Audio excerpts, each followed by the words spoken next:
In the Qianyuan continent, the only law that matters is the law of the fist. It said a ninth-rank master possesses the power to reshape the world itself. Such power can bring ruin to entire nations with a mere flick of the wrist. The untouchable martial empire owes its dominance to one such legendary figure. She is the youngest ninth-rank master in history, the formidable martial empress Wu Xin. However, even this supreme ruler isn't immune to a certain someone's touch. Her own fiancé brazenly gives her a leg massage in front of the entire court. The mighty empress is left blushing and flustered by his audacious display. An elderly official explodes with indignation at this shocking lack of decorum. He vehemently demands the empress impeach her consort for his outrageous behavior. The entire court erupts, demanding the engagement be annulled and his noble status revoked. Her fiancé Wen Ming is visibly annoyed by the court's noisy interference. He laments how these old men are constantly thwarting his dream of a simple, easy life. A flashback reveals his true origin. He was once an ordinary office worker from Earth. In his past life, he was exploited at a dead-end job, working himself to the bone for empty promises. The relentless overtime eventually led to his untimely demise right at his computer. Reborn into this new world, he found himself the son of a prestigious Grand Marshal. His dreams of a life of ease were dashed when his father was sent to guard the northern frontier. Abandoned and destitute, his father took the entire household and fortune, leaving the young boy behind. This cruel twist of fate utterly shattered his hopes for a peaceful, easy second life. But fate threw him a lifeline, an imperial marriage contract left behind by his father. His betrothed was the future martial empress herself, a young and unimpressed Wu Xin. He immediately began a campaign to win her over, adopting her interests as his own. This meant enduring her every desire, including some rather enthusiastic sword practice. His childhood strategy evolved into his current life goal, clinging to the powerful empress. He believes staying close to her is the only way to secure a lazy future and avoid his past fate. A flustered Wu Xin finally snaps, ordering him to stop his overly familiar massage at once. Wenming casually dismisses her outburst, promising to be more careful in the future. In his mind, however, he scoffs that he'd never bother with her if he didn't need to mooch. Meanwhile, the furious official continues his tirade, demanding impeachment for this blatant disrespect.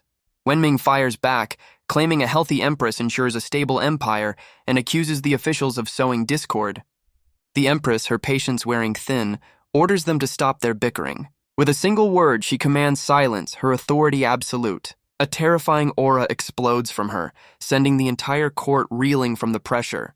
The ministers cry out, struggling to even breathe under her immense spiritual pressure. She icily reminds them they were summoned to discuss state affairs, not to squabble endlessly. Her ministers are left trembling, utterly terrified by her sudden display of overwhelming power.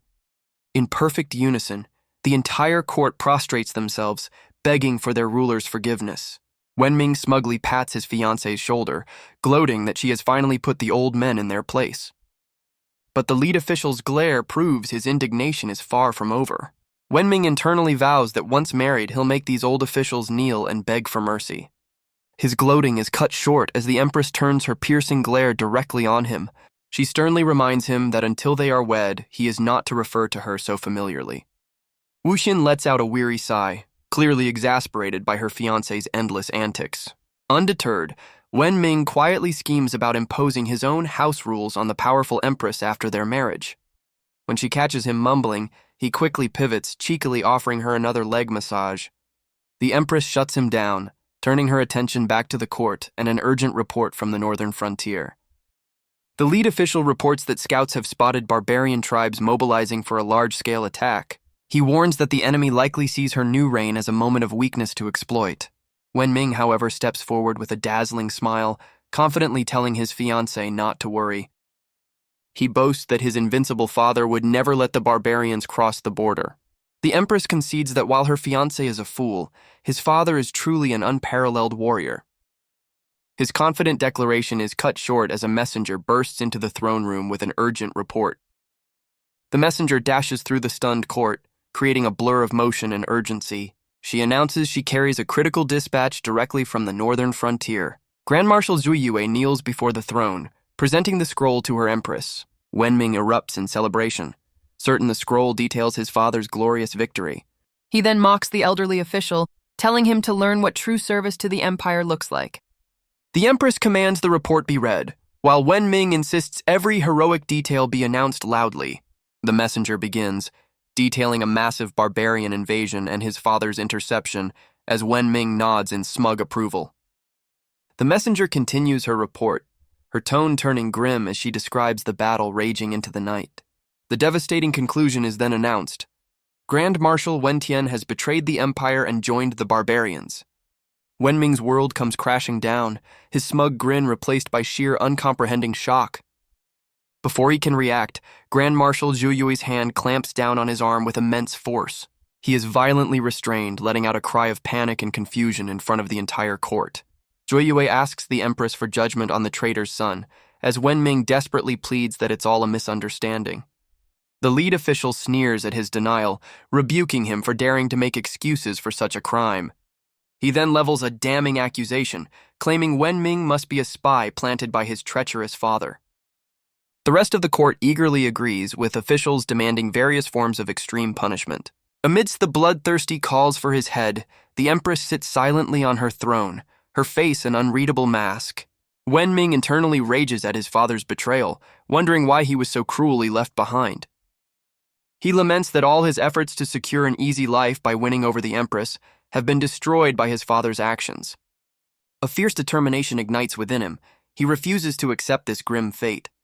Desperate, he invokes their childhood bond, pleading with the Empress for a chance to uncover the truth. His emotional plea catches the Empress off guard, her stoic expression faltering for a moment.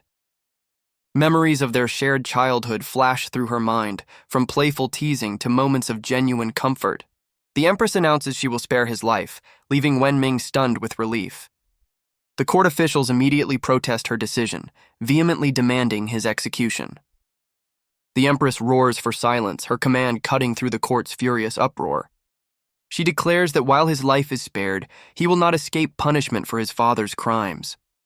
Wenming loudly accepts his fate, internally celebrating that his years of flattery have at least kept him alive. The Empress coldly orders Grand Marshal Zhu Yui to throw him into the dungeons. With a chilling glint in her eye, she then adds a cruel twist to his sentence. She decrees he will be made a eunuch, a fate that turns Wenming's relief to stone-cold horror. The color drains from his face as the full weight of his grim future crashes down on him. Later, within the serene walls of the imperial palace, the Empress seeks a moment of peace. She retreats to her private residence, the Hall of Blessings and Tranquility. While unwinding in a steamy, petal-filled bath, the Empress pins up her long silver hair. Despite the relaxing water, her cheeks are flushed, her mind clearly troubled by recent events. A pensive look crosses her face, hinting at a deep conflict behind her cold exterior. She ponders the timing of the rebellion, questioning why his father would betray the Empire with his own son held hostage. Recalling Wenming's genuine shock, she suspects a deeper conspiracy is at play. Her contemplation is interrupted by a cheerful voice from behind, startling the Empress. A pink-haired woman playfully emerges from the water, her tone teasing. The newcomer is revealed as Tao Cici, her close friend, who embraces her with a cheerful question. Cici's overly familiar greeting leaves the powerful Empress blushing and flustered. The Empress grows even more embarrassed as her friend continues her playful hands-on teasing. Wu Xin tries to push her away, scolding her for her overly familiar habits after all these years. Cici cheekily retorts that she can't resist, before turning the compliment back on the Empress. She observes that the Empress's own development over the years has been far more impressive. The flustered Empress quickly denies saying anything, unable to meet her friend's curious gaze. Wu Xin changes the subject, asking why Cici isn't still training, but her friend confidently claims she's already mastered her lessons. Cici recalls her master's strict discipline, only for the Empress to cheekily agree that her friend is indeed reckless. She reveals her master sent her to assist the new Empress in ruling the vast empire. Cici's demeanor turns serious as she pledges her unwavering loyalty and support to her friend.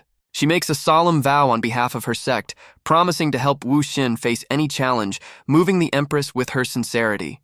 The Empress's expression grows serious, as she admits there is indeed a matter she needs her friend's counsel on. Cici's serious facade shatters, replaced by giddy excitement as she eagerly guesses about rebellions and court intrigue. The flustered Empress begins to explain her problem, awkwardly framing it as an issue concerning a friend. She recounts a story of a girl who, out of gratitude, became betrothed to the son of a great benefactor. She continues her tale, describing how this childhood sweetheart was always considerate and doting for over a decade. The story takes a dark turn as she reveals the benefactor has now become her friend's sworn enemy. This leaves her friend questioning her fiancé's loyalty and fearing he might follow in his father's treacherous footsteps. Her friend suddenly holds up a hand, a look of dawning comprehension on her face.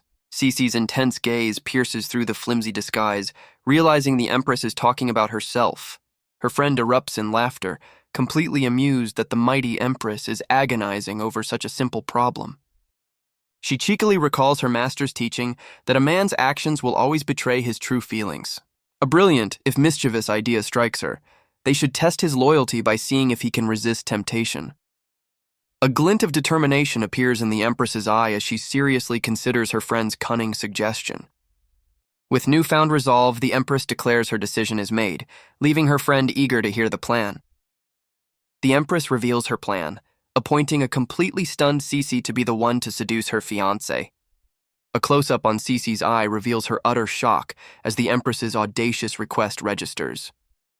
The story cuts to the foreboding imperial prison where Wenming's sentence is about to be carried out. He's been taken to the dreaded castration chamber, a place of no return for any man. An executioner is seen meticulously sharpening a small curved blade for the impending procedure. The burly man holds the knife to a bound and terrified Wenming, asking if he's ready for his punishment. In a panic, Wenming insists he's been framed and that Wu Xin didn't truly mean for this to happen. The executioner silences his pleas by forcefully stuffing a cloth into his mouth. He explains that his own head is on the line, as everyone knows Wenming's father is a traitor. The man tries to offer a twisted form of comfort, as Wenming internally panics about his unique and horrifying fate. A powerful kick shatters the chamber door, interrupting the grim procedure just in time. Tao Cece cheerfully presents an imperial decree, announcing Wenming's punishment has been reassigned. Tears of relief stream down Wenming's face, convinced his fiancée couldn't bear to go through with it. The executioner confirms the edict is genuine, but its unusual contents leave him completely baffled. She then brandishes a massive blade, cheerfully announcing she's been assigned to personally carry out his punishment. His brief moment of hope shatters, replaced by a look of absolute soul-crushing horror. The executioner wisely decides to leave as Wenming frantically begs for the professional to handle the job instead. She slams her massive blade into the floor before him, sending a shockwave of terror through the bound prisoner. He frantically questions her methods, accusing her of being an assassin sent by the old officials. With a disturbingly sweet smile, she tells him he should be grateful for such a clever and adorable companion in suffering. Wenming furiously rejects her offer, declaring his unwavering devotion to the Empress alone. Unfazed, Cece moves to carry out the sentence, leaving Wenming pleading in sheer terror. But she suddenly halts, her eyes wide with utter confusion at what she sees. A closer look reveals her flustered surprise, completely thrown off by an unexpected discovery. She now questions how to proceed, prompting an enraged Wenming to berate her for her cluelessness. His tirade is cut short as he looks down in shock, finding himself unexpectedly wounded. A mysterious projectile flies past, severing his ropes and nicking his leg in the process.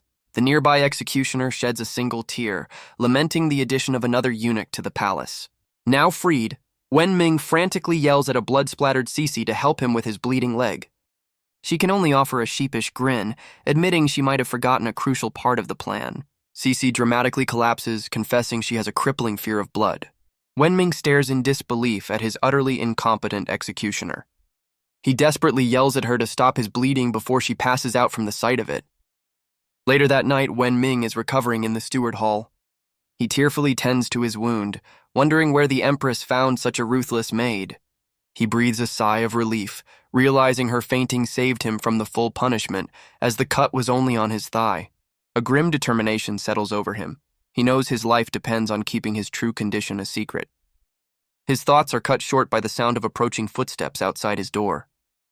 Cece bursts in cheerfully, announcing she's brought an expert to inspect his recovery. The man, introduced as Grand Chamberlain Eunuch Hai, humbly clarifies he's just someone with more experience in these matters. Cece watches Wenming writhing under the covers, calling out his name in confusion. The Grand Chamberlain dismisses it as cramps, claiming Wenming is just hiding his tears, a feeling he understands well. Wenming silently seethes with rage at the old eunuch's condescending sympathy. He desperately clutches his leg, wishing he could retaliate without revealing his secret. Cece tries to cheer him up, casually suggesting they can now be good sisters after his procedure. She then leans in menacingly, her hand poised to strike as she demands his agreement. A flurry of sharp pokes sends Wenming into a fit of agony, shocking the clueless Cece. She questions his tears, wondering why he's in so much pain from the ordeal. Cece turns to the expert, asking how long his own recovery took after the procedure. The eunuch happily welcomes a new comrade, unaware of Wenming's silent vow to have them all executed. The Grand Chamberlain departs, leaving Cece in charge as Wenming silently vows revenge on his new tormentor. Cece turns her attention back to Wenming, her expression shifting as she observes his distress. He quickly changes his tune, plastering on a fake smile and showering her with compliments in a desperate bid to make her leave. His flattery only fuels her ego as she proudly declares she's his personal caretaker, assigned by the Empress herself. Wenming realizes with dread that Cece is a spy sent by the suspicious Empress to monitor his every move. His stomach betrays him with a loud growl, reminding him he hasn't eaten since his capture. She cheerfully offers him food, prompting a flicker of relief in Wenming, who thinks she might have a sliver of kindness. But his relief vanishes when she offers to feed him directly, his eyes narrowing with suspicion.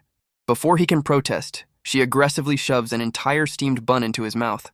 She holds him firmly, insisting he eat more to recover, while he struggles helplessly against her forceful care. Wenming is certain this woman is not trying to help him, but to end him. He promptly faints from the ordeal, leaving a bewildered Cece to wonder if he just fell asleep. She happily skips off to tidy the courtyard, convinced she has a natural talent for caregiving. A moment later, he jolts awake, the terrifying experience still fresh in his mind. He gasps for air, realizing that if this continues, he's destined to die in this treacherous palace. But a glimmer of hope appears as he realizes his tormentor is just one seemingly clueless woman. He formulates a new plan. If he can just get rid of her, he might finally have a chance to escape. Later that night, he finds his opportunity in the Steward Hall's outer courtyard. He creeps up behind an unsuspecting Cece, ready to execute his desperate escape plan. He raises a heavy staff, declaring a nearby rock formation is in the way and must be destroyed. His attack is foiled as Cece effortlessly lifts the massive rock, commenting on the dirt underneath. A glint of pure fury flashes in Wenming's eye, his escape plan utterly shattered. Cece turns to him with a look of concern, asking why he's awake so late. She eyes the staff suspiciously, questioning why he would need it just to use the restroom. He quickly claims he needs the staff for support after his recent procedure, an excuse she seemingly accepts. Wenming internally rages, realizing his delicate-looking caretaker possesses monstrous strength. She watches him hobble away into the night, a thoughtful expression on her face. Her attention is suddenly drawn to a rustling in the bushes, where she finds the Empress hiding. A furious Wu Xin grabs her friend, demanding to know why she went through with the punishment instead of just scaring him. Cece tearfully asks if the Empress has feelings for Wenming, causing a flustered Wu Xin to deny it immediately. The Empress admits her plan backfired, as his punishment removed any way to test his true motives. Cece confidently reveals she's already devised a new foolproof plan to expose his true intentions. Her plan hinges on Wenming using the low-walled latrines as an escape route, a perfect test of his loyalty. She's already anticipated this, setting a deadly trap just over the wall and removing all patrols to lure him in. As predicted, Wenming seizes the opportunity, easily scaling the wall and walking right into her trap. He smirks with treacherous intent, vowing to reunite with his father and usurp the Empress's throne. Cece gleefully suggests torturing him for a confession, an idea the Empress immediately finds too extreme. Their conversation is cut short by a sudden piercing scream from just beyond the wall. Cece excitedly realizes he's triggered her trap and rushes off to catch the traitor in the act. The Empress is left heartbroken, realizing all his doting affection might have been a lie from the very beginning. A piercing scream rips through the palace night, but the story shifts to another location entirely. Elsewhere, the Grand Chamberlain orders his men to ignore any unusual sounds they might hear. Suddenly, a flurry of feathers fills the courtyard as a flock of birds is startled into flight. A carrier pigeon is expertly intercepted mid-air, dropping its secret message. The scroll lands perfectly in the Chamberlain's hand, a look of cunning on his face. He quickly unrolls the parchment, his eyes scanning the confidential report. The message confirms his suspicions, a grim satisfaction crossing his features. With a sinister smirk, he reveals a powerful artifact is indeed in Wenming's possession. Back at the wall, Cece triumphantly follows a trail of blood, certain she's cornered her prey. She leaps forward with a furious kick, determined to prevent the traitor from escaping. Cece kicks down the door, but the bloody scene inside leaves both her and Wenming utterly stunned. The Empress arrives just in time to catch her friend, who promptly faints at the gruesome sight. Enraged by the intrusion, Wenming accuses them of perversion while desperately trying to explain the situation. He seethes with humiliation, convinced they've come to mock him in his lowest moment. In a fit of despair, he dramatically reveals his supposed state, forcing them to witness his degradation. He breaks down into a crazed laugh, demanding they burn the humiliating sight into their minds. His tirade is cut short as the Empress instinctively unleashes a blast of power to shield them. His desperate lunge is met with a powerful defensive blast from the flustered Empress. He is violently thrown backward by her power, crashing hard against the stone wall. Mortified by the entire ordeal, the Empress quickly apologizes and drags her unconscious friend away. Wenming lets out a small, triumphant laugh, his demeanor shifting entirely. He grins with relief, believing his dramatic performance has finally convinced them of his new status. Elsewhere, the Empress furiously pinches her friend's cheeks, blaming her for the humiliating ordeal. Cece tries to console her, arguing that Wenming is in no position to spread rumors about the Empress's behavior. The Empress grows even more enraged, scolding Cece for actually carrying out the punishment instead of just scaring him. Later, the Empress looks on with guilt, admitting she never expected his injuries to be so severe. She gives Cece a new strict order. She must personally nurse Wenming back to health without any more schemes. As the Empress departs, she reminds her friend to treat him well, leaving a reluctant Cece to agree. A faint blush appears on the Empress's face, relieved that his actions proved he hadn't truly betrayed her. From a distance, Wenming watches them leave, growing paranoid that their constant presence means they suspect his ruse. He inwardly curses his bad luck, realizing his reopened wound is the only reason he's still trapped. Meanwhile, Cece stands outside, her expression hardening with suspicion. She vows that she won't be fooled like the Empress and will expose his deception. Back inside his room, the night offers a brief moment of quiet. Utterly drained from the day's ordeal, Wenming collapses onto his bed, desperate for rest. But his mind is already racing, plotting his next move with a cunning grin. He recalls escape scenes from his past life, forming a new plan to tunnel out through the palace sewers. His scheming is interrupted as Cece suddenly bursts in, startling him with a loud request for help. She catches him off guard, forcing him to quickly invent an excuse about resting from his injury. Cece's sharp gaze tells him she's not buying his story, certain he is hiding something. Wenming is stunned to find Cece has moved her belongings into his room, demanding to know what she's doing. She casually explains the Empress ordered her to move in, then begins to disrobe, leaving Wenming utterly flustered. Cece questions his shocked reaction, unfazed by her own state of undress. She cruelly taunts him, suggesting his new status makes him harmless to her advances. Internally, she recalls her master's teachings, believing this is the perfect chance to extract his secrets while he's vulnerable. A mortified Wenming insists her behavior is inappropriate, regardless of his supposed condition. He recoils in shock as she suddenly lunges towards him, questioning her intentions. She looks up with feigned innocence, claiming she's only trying to apply medicine to his wound. Panicked, Wenming vehemently refuses her help, insisting he can tend to his own injuries. She forcefully pins him down, determined to follow her orders and avoid the Empress's wrath. He struggles beneath her, internally flustered by her taunts and their compromising position. Panic sets in as he realizes his secret is on the verge of being exposed by her aggressive care. Her immense strength easily overpowers him, leaving him trapped and completely at her mercy. She leans in closer, her expression turning suspicious as she questions what he's trying to hide. With no other options, a look of grim determination crosses his face as he decides on a desperate, painful gambit. He resorts to his old trick, forcefully reopening his wound and spraying a shocked Cece with blood.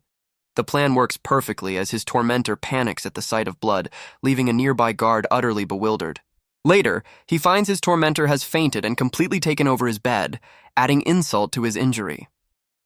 Realizing his time is running out, he clutches a spoon, determined to accelerate his escape plan.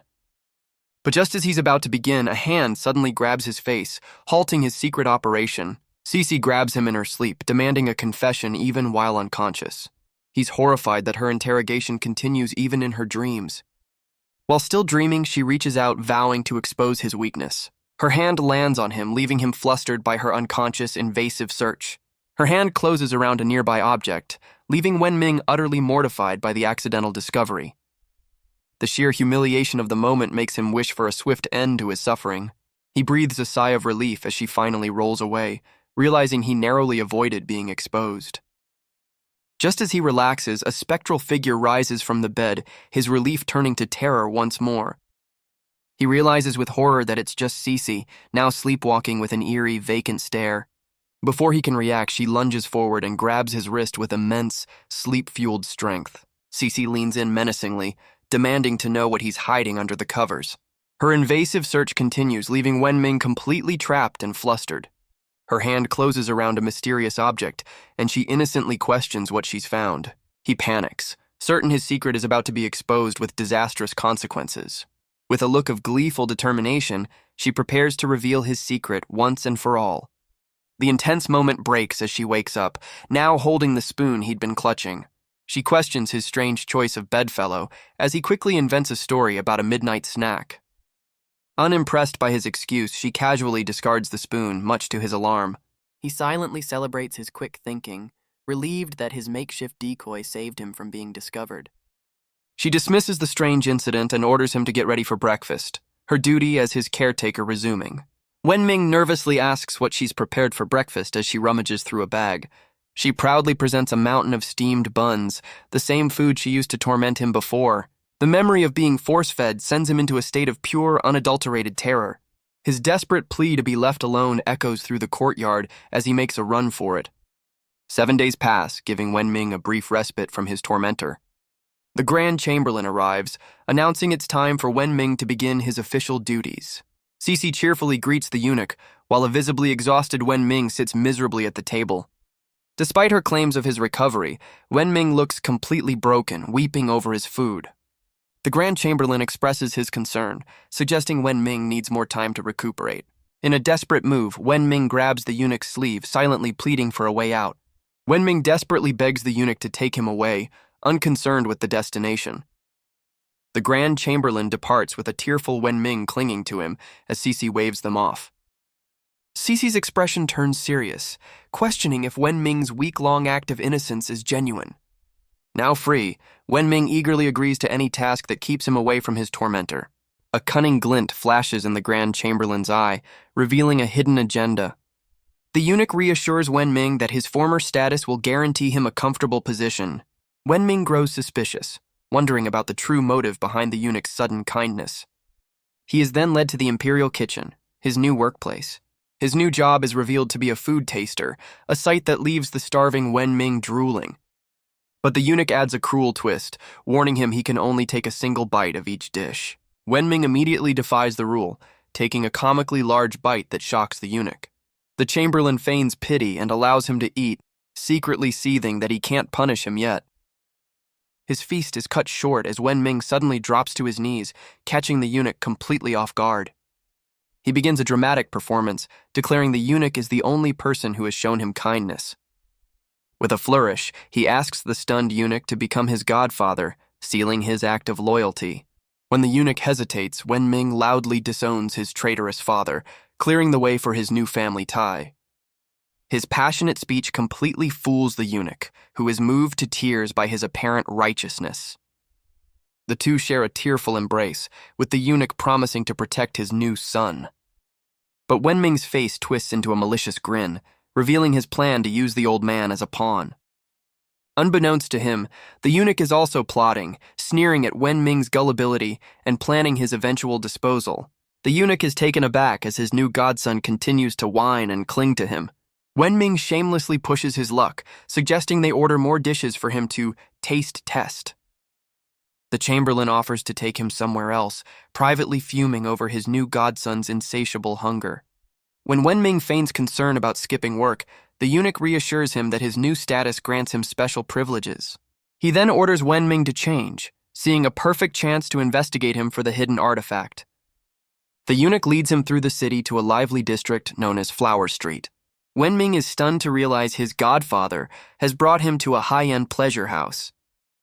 He questions the bizarre outing, but the eunuch dismisses his concerns and urges him inside. A hostess greets them warmly, leading a very uncomfortable Wenming further into the establishment. The eunuch encourages him to relax and enjoy the company, leaving a flustered Wenming at the mercy of the establishment's ladies. The eunuch secretly instructs the hostess to assign their finest companion to Wenming and report his every move. He recalls the legend of Wenming's father possessing a miraculous technique that could regenerate flesh and bone. The eunuch believes this is the perfect test to see if Wenming has used the technique to heal himself. A woman's voice beckons Wenming to follow her into a private room. Left alone, a flustered Wenming wonders about the eunuch's true intentions for bringing him to such a place. Unbeknownst to him, Cece has followed him and is spying from around a corner. Her expression hardens with suspicion, convinced he is up to no good. The hostess hypes up the arriving companion, claiming even nobles rarely get to meet her. Wenming grows wary, suspecting this is yet another test orchestrated by the Empress. He feigns disinterest, cheekily asking for more food instead of company, which amuses the hostess. The hostess slyly suggests the arriving companion is so beautiful he'll forget all about food. He internally concludes this is a setup by the eunuch, realizing he's being watched and must not let his guard down. His thoughts are interrupted by the announcement of Lady Ruyan's arrival, and he cautiously peeks into the main room. He is immediately taken aback by the sight of the woman who has just entered the room. Wenming is completely stunned by her unconventional appearance, wondering how she could be the legendary beauty from the western regions. The woman, however, looks down on him with utter contempt, dismissing him as a simpleton. She slams her bag onto the table, prompting a confused Wenming to ask if she's his assigned companion. Before she can answer, a red carpet is dramatically unrolled across the floor, startling them both. The woman then reveals she is merely a servant, announcing the grand entrance of the true Lady Ruyan.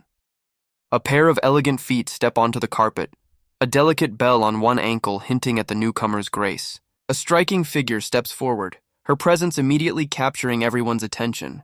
The famed courtesan, Liu Ruyan, introduces herself with a graceful apology for the wait. Wenming is left completely flustered by her appearance, stammering that it's no problem. He internally seethes, realizing the eunuch is trying to test his loyalty with this foreign beauty. She suddenly reaches out, her hand gently touching his cheek. The woman innocently asks about his flushed face, wondering if he's simply too warm. Her charming smile and close proximity only intensify his flustered state. Overwhelmed by her forwardness, he panics at how close she's gotten. He desperately averts his gaze, much to the woman's obvious amusement. She then offers to sit with him and feed him fruit, continuing her playful advances. The hostess and servant conspire, confident that Ruyan can extract any secret from the seemingly naive Wenming. Their conversation is cut short as they turn in shock towards an unseen figure. The hostess's face pales with recognition, stammering in disbelief at who has just arrived. Meanwhile, Ruyan plucks a single grape, her seductive test now underway. She leans in close, offering to feed the fruit directly to a very uncomfortable Wenming.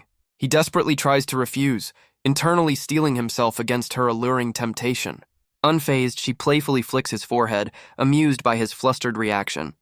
She then closes the distance, her expression turning coy as she suggests a more intimate method of feeding him.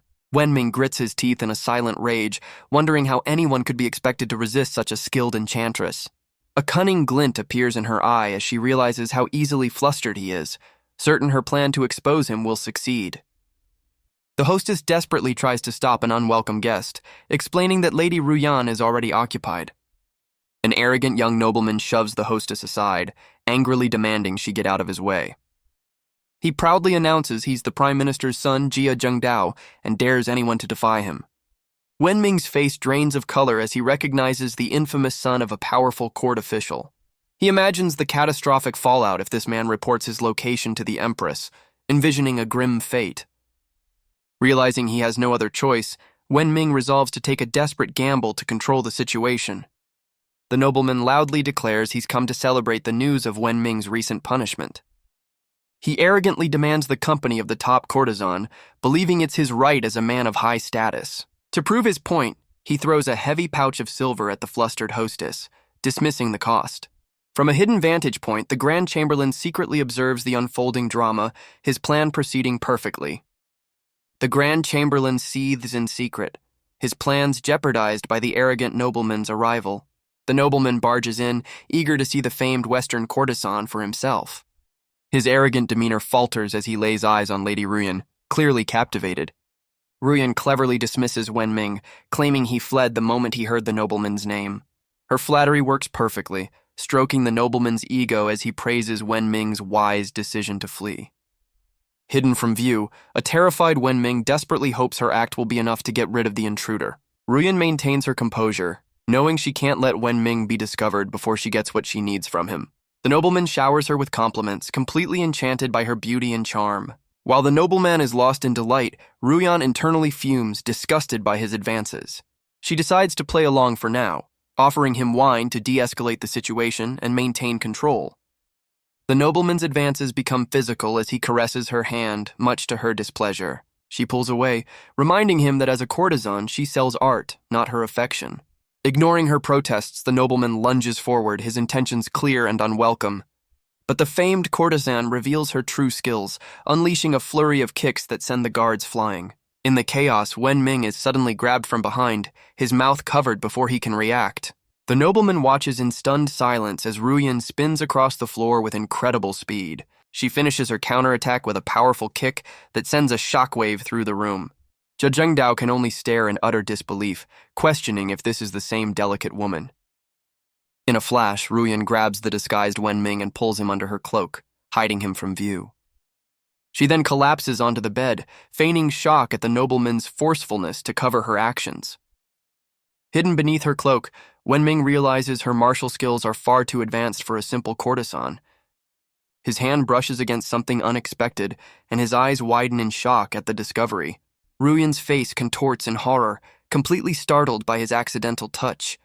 The nobleman misreads the situation, believing her feigned distress is an attempt to entice him. She internally curses the eunuch's scheme, unable to see clearly what's happening beneath her. The nobleman's advances escalate as he tries to join her on the bed, grabbing her leg. He compliments her skin while caressing her, leaving Ruyan gritting her teeth in disgust. Her patience snaps, and she decides she's done playing along with the arrogant fool. The nobleman continues his praise but makes a bizarre and unflattering comment about her leg. Her fury turns to utter confusion as she processes his strange observation. Ruyan is left utterly baffled by the nobleman's bizarre insult. In a fit of rage, the nobleman yanks the cloak away, revealing what's hidden beneath. He stares in disbelief, finding a terrified Wenming cowering under the courtesan's disguise. Wenming panics, desperately trying to think of a plausible explanation for his presence. The nobleman grabs him by the collar, ready to attack as Wenming pleads for a peaceful resolution. Jia Zhengdao furiously questions how a palace eunuch could be here, a crime punishable by death. He scoffs at Wenming's excuse, pointing out the absurdity of an old eunuch visiting a pleasure house. Watching from the shadows, the Grand Chamberlain realizes his plan has gone awry and decides to retreat for now. The nobleman sneers, mocking Wenming's sudden attempt to appeal to their past acquaintance. He cruelly reminisces about bullying Wenming at the academy, specifically how he framed him in front of the future empress. The nobleman reveals he sabotaged Wenming's imperial exam, ruining his dream of serving the empress. Wenming tries to laugh it off as a harmless prank, but Ruyan looks on, unimpressed by his excuse. Jia Zhengdao grabs him, angrily declaring that the sabotage was just the beginning of his torment. He then tearfully complains about being assigned to the stables, a punishment he blames on Wenming's influence. Wenming nervously claims he only suggested the stables because he thought the nobleman liked horses. The nobleman gloats about celebrating Wenming's punishment, using it as an excuse to visit the pleasure house. He then grabs Wenming, determined to drag him back to the palace and expose his escape attempt. Wenming's expression hardens, realizing he'll have to fight his way out of this mess. With no other choice, he grabs a heavy vase, preparing to take drastic measures. He raises the vase high, ready to silence his old rival once and for all. But his desperate attack is effortlessly stopped, the vase held firmly in the nobleman's grip. Jia Zhengdao scoffs in disbelief, shocked by Wenming's unexpected display of strength. He smirks, revealing his time in the stables taught him a secret and rather unpleasant martial arts technique. The nobleman demonstrates his bizarre horse manure deflection, leaving Wenming speechless at its absurdity. Jia Zhengdao grabs Wenming and begins to drag him away, vowing he won't escape alive. Ruyan realizes her own plans are in jeopardy, as she needs the little eunuch to get into the inner palace. With her scheme at risk, the courtesan decides she has no choice but to intervene. She sweetly calls out to the nobleman, halting his departure with a charming plea. Ruyan feigns feeling neglected, inviting Jia Zhengdao to stay for a drink before he leaves. She cleverly appeals to his ego, suggesting the hostess would be upset if she failed to entertain such an important guest. The nobleman is caught off guard, realizing he hadn't considered her persuasive charm. He quickly regains his confidence, certain that his men have all the exits secured. Completely won over, he happily agrees to her offer, much to Ruyan's feigned delight. She begins to pour a cup of wine, setting the stage for her next move. The nobleman promises a generous reward for her service as she graciously serves him. She gives a subtle, charming wink, signaling her complete control over the situation. Wenming watches with suspicion, questioning her true motives for helping him. Ruyan offers the cup to the nobleman, who eagerly accepts the drink. Unseen by the nobleman, she prepares to add a secret substance to his drink. She then feigns an accident, conveniently spilling the wine all over him. She feigns a clumsy apology, but the nobleman is too smitten to care about the spill. But the spilled wine releases a strange purple mist, catching him completely by surprise. A glint of success appears in Ruyan's eye, confirming her plan is working perfectly. She feigns concern, asking if he's all right as he stares back with a dazed expression. Her eyes glow as she activates her soul-enchanting mist, a technique designed to control his mind. Wenming watches in shock, realizing she's using a powerful technique to manipulate the nobleman. He connects her abilities and a distinctive tattoo to a notorious secret organization. She gives her first command, ordering him to forget everyone else's presence in the room. She leans in, promising that after a deep sleep he will be completely under her command. A flicker of resistance appears in his eyes, suggesting his will is not yet completely broken. Her plan shatters as the nobleman suddenly snaps out of his trance, catching her completely off guard. He snatches the vial from her hand, revealing he was aware of her attempt to drug him. Jia Zhengdao furiously accuses her of treachery, leaving Ruyan stunned that her technique failed. He boasts that years of working in the stables made him immune to her poison, much to her disbelief. Believing they conspired against him, the nobleman shoves Ruyan to the floor in a fit of rage. With the situation spiraling out of control, Wenming decides to take matters into his own hands. He swiftly brings the heavy vase down, knocking the nobleman unconscious with a single decisive blow. Ruyan stares in disbelief, shocked by Wenming's sudden and effective intervention. Wenming questions the nobleman's supposed immunity, as Ruyan explains the drug still slowed his reflexes enough to be hit.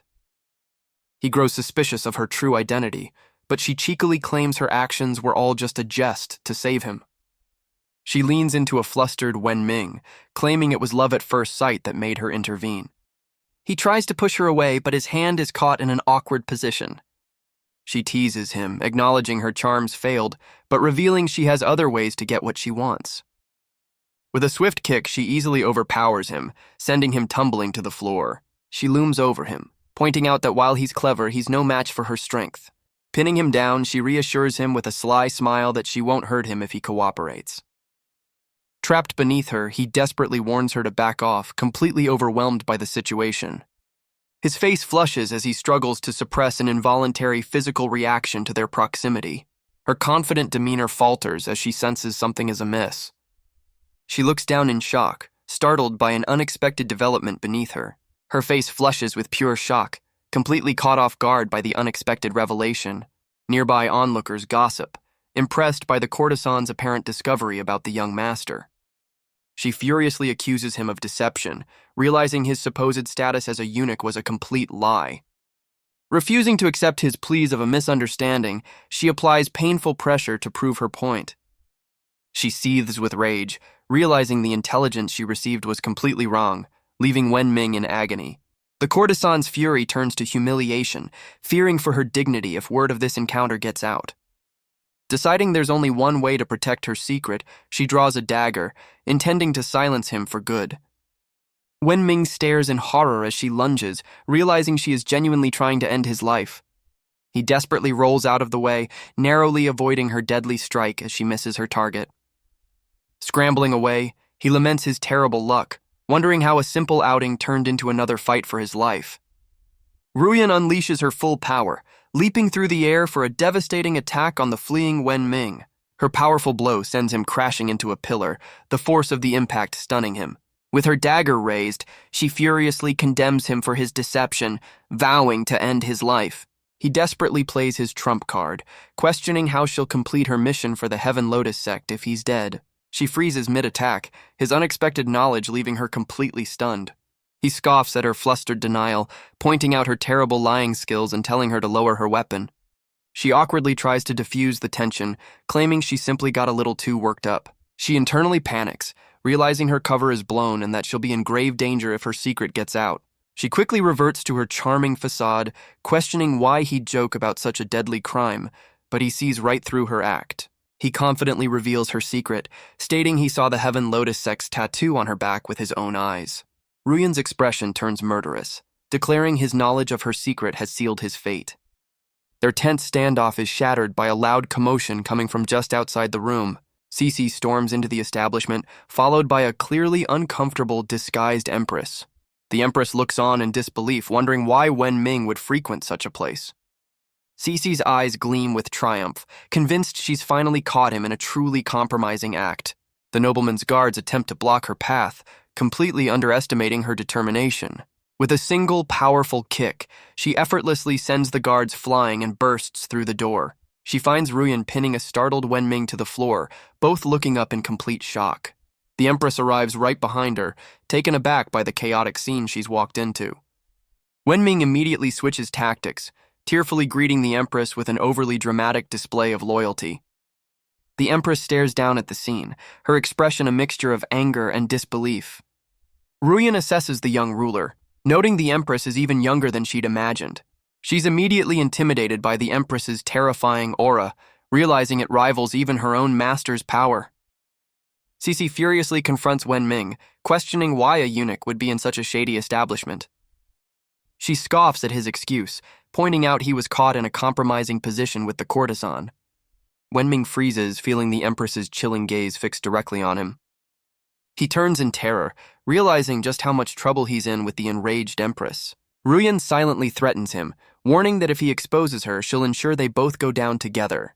Caught between two powerful women, Wen Ming's face contorts in pure panic. He quickly invents a new lie, claiming Ruyan is a masseuse, and she nervously plays along to save them both. The Empress playfully calls his bluff, asking for a massage herself, much to Cece's alarm. Trapped in the lie, Ruyan nervously agrees to obey the Empress's request. Wen Ming desperately pleads for her help, but Ruyan glares back, leaving him to deal with his own mess. Ruyan's expression hardens as she decides to betray him and drag him down with her. She leans in conspiratorially, telling the Empress she discovered a huge secret about Wen Ming. Ruyan prepares to whisper the damning secret, building the suspense. Wen Ming quickly interrupts, starting a massage on the Empress and claiming he's the masseuse.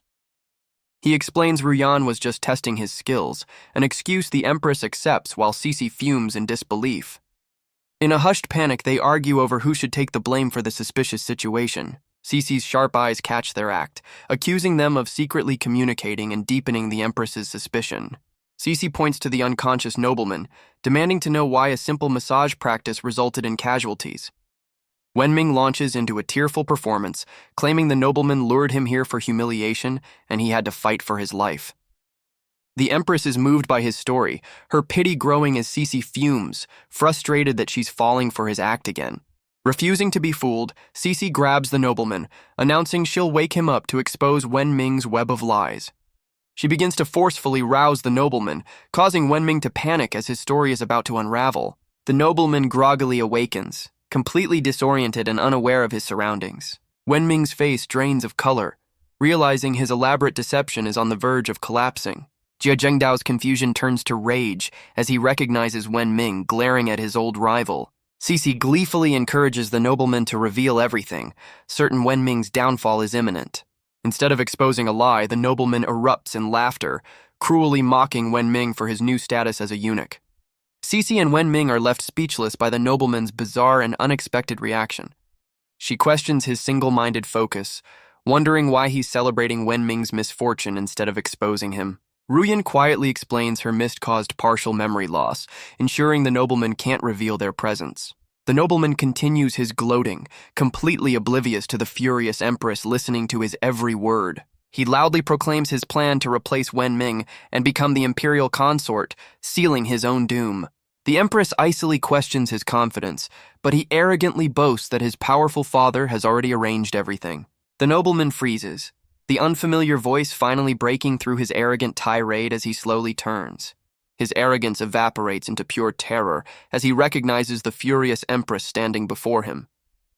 She swiftly delivers his punishment, demoting his father and banishing him back to the stables as he pleads in vain. With a single contemptuous flick of her sleeve, she sends the terrified nobleman flying across the room. Wenming and Ruyan stare in stunned silence, completely floored by the empress's casual display of power. Ruyan internally breathes a sigh of relief, realizing she is utterly outmatched by the empress's immense strength. Cece expresses concern for the nobleman, but the empress calmly reassures her that she held back her full power. The dazed nobleman unexpectedly sits up, startling both Wenming and Ruyan with his sudden movement. His confusion turns to rage as his memories flood back, specifically recalling Wenming and the courtesan. Wenming and Ruyan exchange looks of pure terror, realizing their cover is about to be blown. He desperately questions Ruyan, who nervously explains that the blow to the head must have restored his memory. Realizing he's doomed if the truth comes out, Wenming's expression hardens with a desperate resolve to intervene. Cece eagerly prompts the nobleman to expose Wenming, who begins to recount the events of the evening.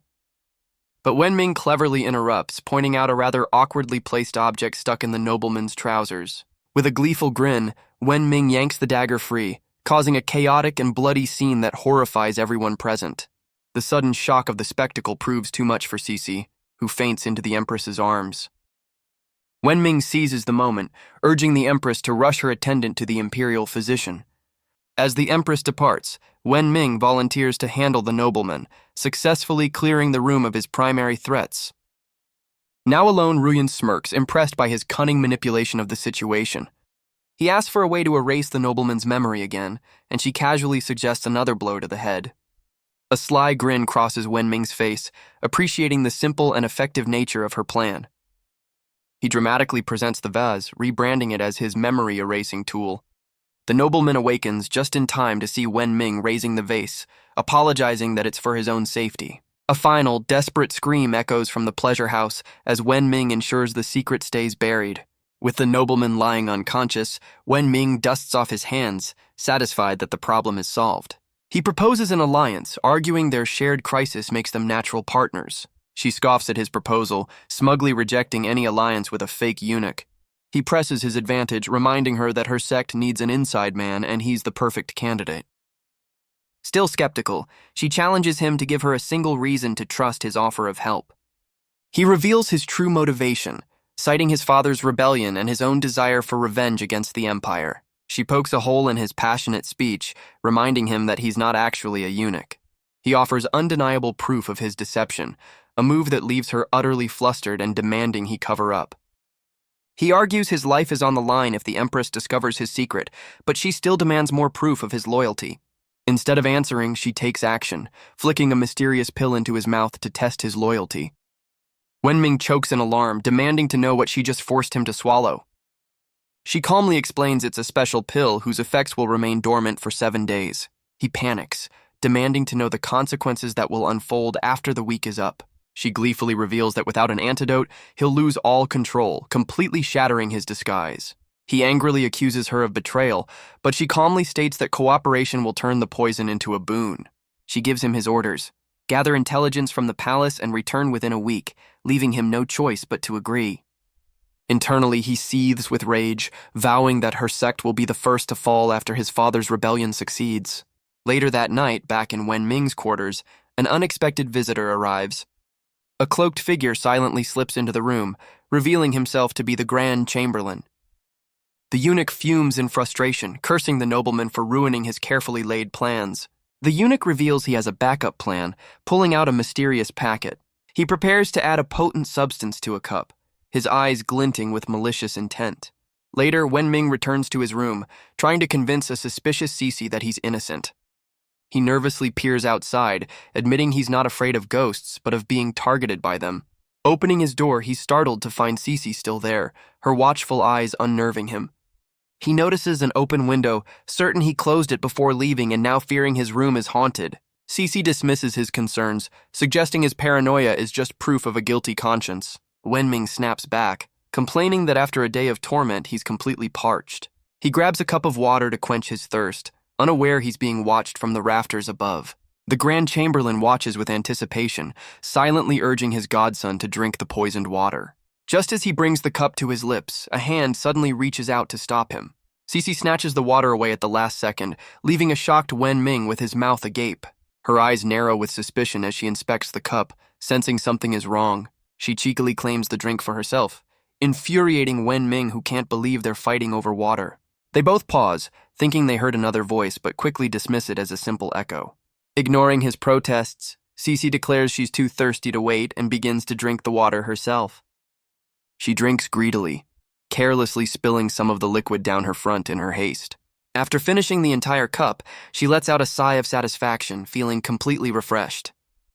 Wenming looks away, flustered by her smug and overly dramatic display of enjoyment.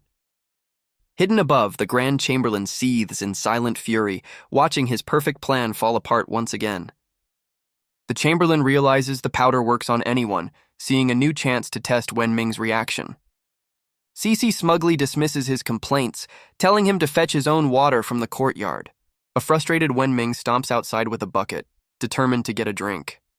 He stops in his tracks, shocked by a sign declaring the well is temporarily out of use. Enraged by the inconvenience, he smashes the bucket in a fit of pure frustration. The Chamberlain smirks, knowing the potent substance requires a special cure that is now out of reach. Defeated, Wenming returns to his room, deciding to just wait until morning for water. He turns to Cece, noticing her flushed appearance as she agrees she's also very thirsty. The drug finally takes effect, leaving her feeling overwhelmingly hot and flustered. She suddenly closes the distance, making a suggestive offer that leaves Wenming in a state of pure panic. He panics, shouting at her to back away as she gets uncomfortably close. Before he can react, she closes the distance, stealing a kiss from the stunned Wenming. He shoves her back, furiously lamenting that she just stole his very first kiss. Unfazed, Cece's dazed expression shows the drug's effects are only getting stronger. She lunges at him again, her eyes glowing with an insatiable desire as he desperately tries to escape. He realizes she must be drugged, wondering if the effects of the pill are somehow contagious. As she clings to him, he questions whether this is just another elaborate test of his identity. The Chamberlain watches from above, urging Cece on as she chases a terrified Wenming across the courtyard. She tackles him to the ground by the well, her actions becoming more aggressive in her drugged state. Wenming grits his teeth, convinced this is a ploy and vowing not to let her expose his secret. Cece overpowers him, pinning him to the ground with surprising strength. He grits his teeth, deciding to flip the script and test her resolve by plunging them both into the well. Elsewhere, the Grand Chamberlain flees in frustration, lamenting how his plans have once again gone completely off the rails. His escape is interrupted by falling feathers, leaving him to wonder about the source of the disturbance. Meanwhile, at the Prime Minister's residence, a furious shout echoes through the night. The Prime Minister furiously berates his son, blaming him for the family's demotion after being caught by the Empress. Jia Chengdao deflects the blame, insisting it was all Wenming's fault for humiliating him in front of the ruler. His father scoffs at the excuse, calling his son useless for being outmaneuvered by a supposedly powerless eunuch. The Prime Minister's anger hardens into resolve as he vows to personally settle the score with Wenming. He then grounds his son for 3 months, ordering him to stay out of trouble while he handles the situation. The Prime Minister questions his son's dejected state, sensing there's more to the story. An attendant reveals Jia Zhengdao's leg was injured by Wenming with a dagger. The attendant presents the weapon, explaining he saved it as crucial evidence. The Prime Minister examines the dagger, his expression turning to shock. He recognizes the insignia on the hilt, connecting the weapon to the notorious Heaven Lotus sect. A flashback reveals a time of great suffering, when massive floods devastated the northern borders. Legend tells of a sage from the west who miraculously conjured food for the starving victims. However, corrupt officials dispatched soldiers to stop the sage's relief efforts. The sage's humble donkey then transformed into a mighty warrior, effortlessly repelling the government forces. This miracle gave rise to the Heaven Lotus sect, a powerful new faith that promised salvation to its followers. The Prime Minister recognizes the sect's insignia, immediately declaring their actions as treasonous rebellion. He now believes he has proof connecting the rebellious sect directly to the Wen family. However, he decides a single dagger is not enough evidence and halts his attendant's preparations. He offers a reward of 100 silver taels for information on Wenming's recent contacts. The Prime Minister is comically outraged when his attendant suggests the reward is too small for a man of his station. He desperately offers his secret shoe money, forcing his attendant to stop him from undressing. The attendant suggests a much larger bounty for comparison, but the minister dismisses the talk of money. He lays out his plan to expose the Wen family, dreaming of restoring his rank and securing his son's future. With a sinister grin, he vows to personally ensure Wenming's downfall for both political and personal reasons. Meanwhile, a large splash echoes from the well, signaling the dramatic conclusion of Wenming's struggle with Cece. Underwater, Wenming smirks, confident his drastic move has finally put an end to Cece's tests. His smugness vanishes as he notices something is terribly wrong with her. The shock of the cold water has caused Cece to completely pass out. He panics, realizing the Empress will hold him responsible if anything happens to her attendant. Desperate to save her, he struggles to bring them both back to the surface. Gritting his teeth, he grabs the well rope, pulling the unconscious Cece along with him. He collapses beside the well, utterly exhausted from the ordeal, with Cece lying motionless nearby. Catching his breath, he immediately begins to regret his impulsive decision. He crawls over to her still form, nervously checking to see if she's still alive. He finds a pulse, relieved she's not dead but worried that she shows no sign of waking up. With no other options, Wenming decides to take drastic measures to revive her. He places his hands on her chest, preparing to perform a life-saving technique. Recalling first aid from his previous life, he begins chest compressions, forcing water from her lungs. Despite the urgency, his mind wanders, making an inappropriate comparison between Cece and the Empress. He quickly scolds himself, trying to refocus on his role and his loyalty to the Empress. Seeing that she still hasn't woken up, he realizes he must proceed with the next step. He carefully lifts her chin, preparing to administer mouth-to-mouth resuscitation. Cece, hovering on the edge of consciousness, is confused by his panicked but determined expression. As he leans in to save her, she wonders why he seems so genuinely concerned for her safety. Just as he's about to make contact, her eyes fly open in complete shock. Cece awakens with a slap, furiously accusing him of taking advantage of the situation. He desperately explains he was trying to save her, but she scoffs at his unconventional life-saving methods. Wenming is left utterly flustered and speechless by her complete misunderstanding. Giving up, he simply expresses his relief that she's alive, leaving her to ponder his words. Cece is touched by his concern, wondering why he would risk so much for her after all their conflict. She blushes, misinterpreting his actions as a sign of affection and worrying about the implications. Oblivious to her turmoil, Wenming suggests they dry off and get some rest. He questions why she's still on the ground, reaching out to snap her out of her daze. She swiftly slaps his hand away, her reflexes as sharp as ever. Cece grabs his hand, earnestly pleading with him not to cause any more trouble for the Empress. The scene shifts to the residence of the Grand Chamberlain Eunuch Hai. Inside his study, the eunuch meticulously reviews a secret message late into the night. The note details a treacherous plot to poison the Empress's banquet during an upcoming envoy visit. He scoffs at the simplistic plan, burning the evidence while recalling the palace's tight security measures. A mysterious figure suddenly appears, reassuring the startled eunuch that the prince has a more thorough plan. The visitor reveals himself to be Huang Tianli, a sinister-looking man sent to ensure the mission's success. The Chamberlain realizes the prince must be serious if he's sent such a prominent figure to oversee things. Huang Tianli dismisses the flattery, stating they are both crucial pawns in the prince's grand scheme. He announces he will be staying in the capital to assist, an offer the eunuch politely accepts. Internally, the Chamberlain panics, realizing this assistance is actually surveillance, and that the prince may suspect his loyalty. Huang Tianli presents a vial of undetectable poison, urging the eunuch to use it at a critical moment. The Chamberlain worries about food tasters, but Huang Tianli explains the poison has a delayed effect. He chillingly describes how the victim's lungs will wither, guaranteeing a slow and irreversible demise. Horrified by its cruelty, the Chamberlain nervously asks for the name of this terrible substance. Huang Tianli gives a sinister smirk, clearly enjoying the eunuch's terrified reaction. He reveals the poison's name is Witherbane as the scene shifts to a moonlit night over the palace. The story jumps forward 7 days, moving to the serene setting of the imperial garden. A tired Cece collapses to the ground, clearly exhausted from her assigned duties. She complains about having to pull weeds just before the northern envoy's arrival. Her annoyance grows as she spots Wen Ming in the distance, seemingly slacking off on the job.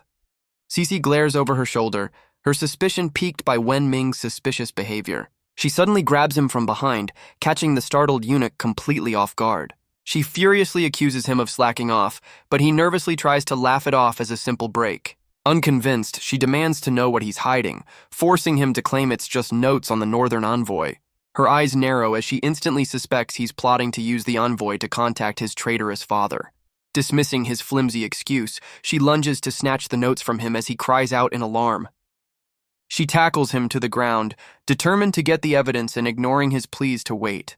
Pinned beneath her, a flustered Wen Ming struggles to control an involuntary reaction to their compromising position. He panics, realizing that if this continues, his secret identity will be exposed for all to see. With his mission for Royan on the line, he resolves that he cannot let her blow his cover. Wen Ming's mind races in panic, completely overwhelmed by the compromising situation. Their struggle is cut short by a sudden announcement heralding the Empress's arrival. The Empress appears, her stern gaze falling upon the chaotic scene in the garden. She stares down in disbelief at Cece pinning a startled Wen Ming to the ground. The Empress furiously questions her attendant, who frantically claims she was stopping Wen Ming from plotting against her. Her sharp gaze then shifts to Wen Ming, who freezes in terror under her scrutiny. He desperately denies the accusation, attempting to charm his way out of trouble with flattery. Wen Ming boldly invites a search, confident they won't find anything incriminating on him. Cece refuses to be fooled, lunging to search him herself as he protests in alarm. The Empress swiftly intervenes, delivering a sharp blow to Cece's head to stop the search. The Empress grabs Cece by the ear, sternly ordering her to stop bullying Wen Ming. He watches in stunned silence as the Empress drags her protesting attendant away. Wen Ming breathes a heavy sigh of relief, narrowly escaping another disastrous exposure. He internally credits his special training for helping him maintain his composure and his secret. His relief quickly turns to urgency as he remembers Ruyan's 7-day deadline is fast approaching. He resolves to trade a map of the palace defenses for the antidote, hoping it's enough to gain her trust. Elsewhere, the Grand Chamberlain worries that the prince's plot to poison the Empress will ruin his own plans. Clutching the vial, he vows to find the Wen family's secret technique before his own treachery is discovered. Wen Ming cleverly uses the Chamberlain's name to get permission from a gatekeeper to leave the palace. The real Chamberlain watches from a distance, amused that his godson is using his authority to sneak out. The Chamberlain wrongly assumes Wen Ming is sneaking out to find his family's secret cultivation technique. He follows from the rooftops, confident that the Wen family's legacy will soon be his. Wen Ming arrives at the pleasure house, ordering Ruyan and her attendant to wait outside his meeting room. But as he enters, an unseen figure forcefully breaks in through a nearby window. Inside, Ruyan tells her own subordinate that after days of surveillance, she's found nothing strange about Wen Ming. The subordinate is revealed to be Cece, who warns Ruyan not to be fooled, convinced Wen Ming is hiding something. Cece insists she just needs more time, certain she can catch him in a compromising act. Ruyan is surprised by her dedication, but Cece claims she's only trying to ease the Empress's burdens. As Cece takes a drink, Ruyan watches her with a thoughtful, calculating expression. Ruyan's eyes narrow as she has a sudden critical realization about Cece's true intentions. The Empress's pointed question causes Cece to spit her drink out in a flustered panic. Her loud, frantic denial echoes through the hall, startling the other attendants. Cece insists she despises Wen Ming, arguing a mere eunuch is completely beneath her. The Empress calmly states that she understands, leaving a confused Cece to wonder what she means. She reassures Cece that she wouldn't be blamed for falling for him, further frustrating the attendant. Cece puffs her cheeks in annoyance, questioning if this meeting is just about her supposed jealousy. She quickly clarifies she was summoned to discuss the northern barbarians, a fact the Empress confirms. The Empress notes the envoy's arrival is suspicious, sensing something is off about their timing. Cece smugly boasts that she has already come to the same conclusion, presenting a scroll. She unrolls a large map of the empire, preparing to discuss their strategy with the Empress. Cece points to a map, explaining the Marquise's rebellion has left the northern pass vulnerable, yet no one has advanced. She theorizes the Marquis is stalling because Wen Ming is still in the capital, a hostage the Empress could use. Cece argues the Marquis is exploiting the Empress's hesitation to kill Wen Ming, which the ruler reluctantly accepts. The Empress realizes Wen Ming's presence creates a stalemate, but Cece reveals this is part of the enemy's plan. With a dramatic flourish, Cece declares the Northern Envoy's true mission is to secretly rescue Wen Ming. The Empress is stunned by the audacity of the plot, her eyes wide with disbelief. Stealing her resolve, the Empress summons her attendant, Zhuo Yue, who immediately answers the call. The Empress demands to know the envoy's location, but Zhuo Yue reports they've deviated from their official route. The attendant reveals the envoys made an unscheduled stop at the Chonghua Pleasure House. Both the Empress and Cece react with shock, wondering why the envoys would go to such a place. Cece has a sudden epiphany, finally understanding the enemy's entire plan. She urges the Empress to go to the pleasure house, certain they'll find the truth there. At the same time, Wen Ming arrives at the pleasure house trying to fend off the welcoming courtesans. He grows flustered as they tease him for only ever visiting Ruyan and urge him to stay. Overwhelmed by the attention, he internally focuses on his mission, get the antidote and escape. Their interaction is interrupted by an arrogant shout demanding to see the one in charge. A group of imposing men, clearly the northern envoys, forcefully make their way inside. Their leader, the envoy Beitar, smirks as he takes in the infamous pleasure house. The madam hurries to greet them as one of the envoys impatiently demands entertainment. The madam nervously agrees, leading the smug envoy and his men further into the establishment. The madam senses trouble, ordering her staff to prepare for a fight and to alert the authorities. The envoy leader, Beitar, is reminded by his subordinate to focus on their mission, not pleasure. One of the brutish envoys spots a nervous courtesan, his interest clearly piqued by her appearance.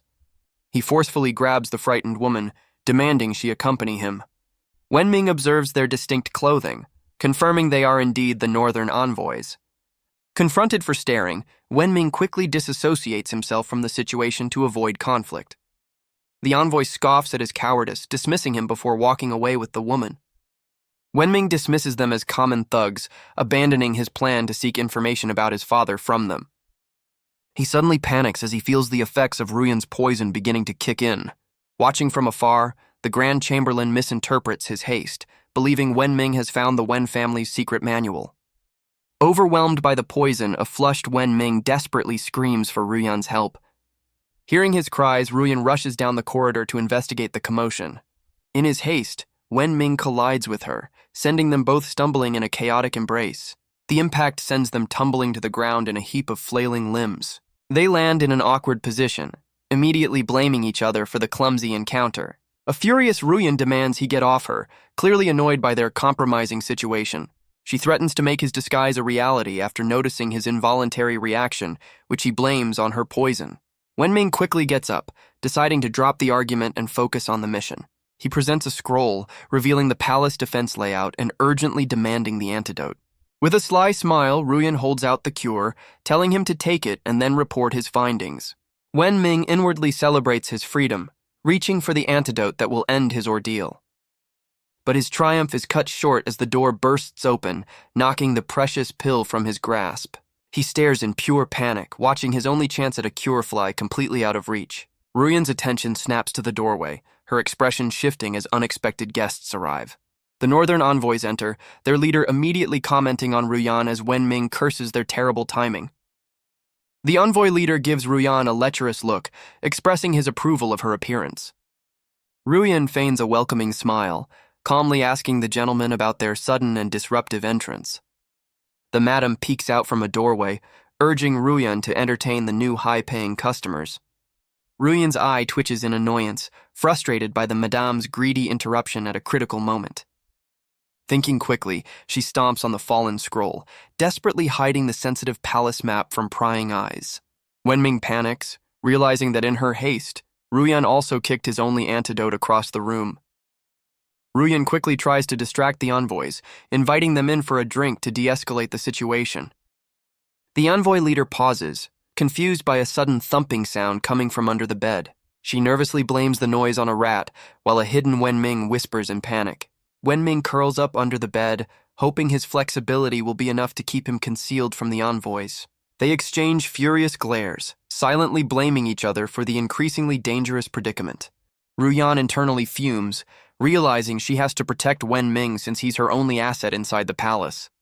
She offers the envoys entertainment to divert their attention, and they demand she dance for them. Unseen by everyone, the Grand Chamberlain peers through a crack in the wall, watching the scene unfold. The Chamberlain collapses in excitement, mistakenly believing he's finally discovered the location of the Wen family's secret techniques. From under the bed, Wen Ming's hand desperately reaches for the antidote. He strains with every ounce of his being, the cure just inches from his fingertips. Suddenly, the envoy leader erupts in a furious rage, shouting at Ruyan. The outburst shocks both Ruyan and the hidden Wen Ming, who freezes in place. The envoy accuses her of deception, leaving her to feign confusion as Wen Ming assumes his cover is blown.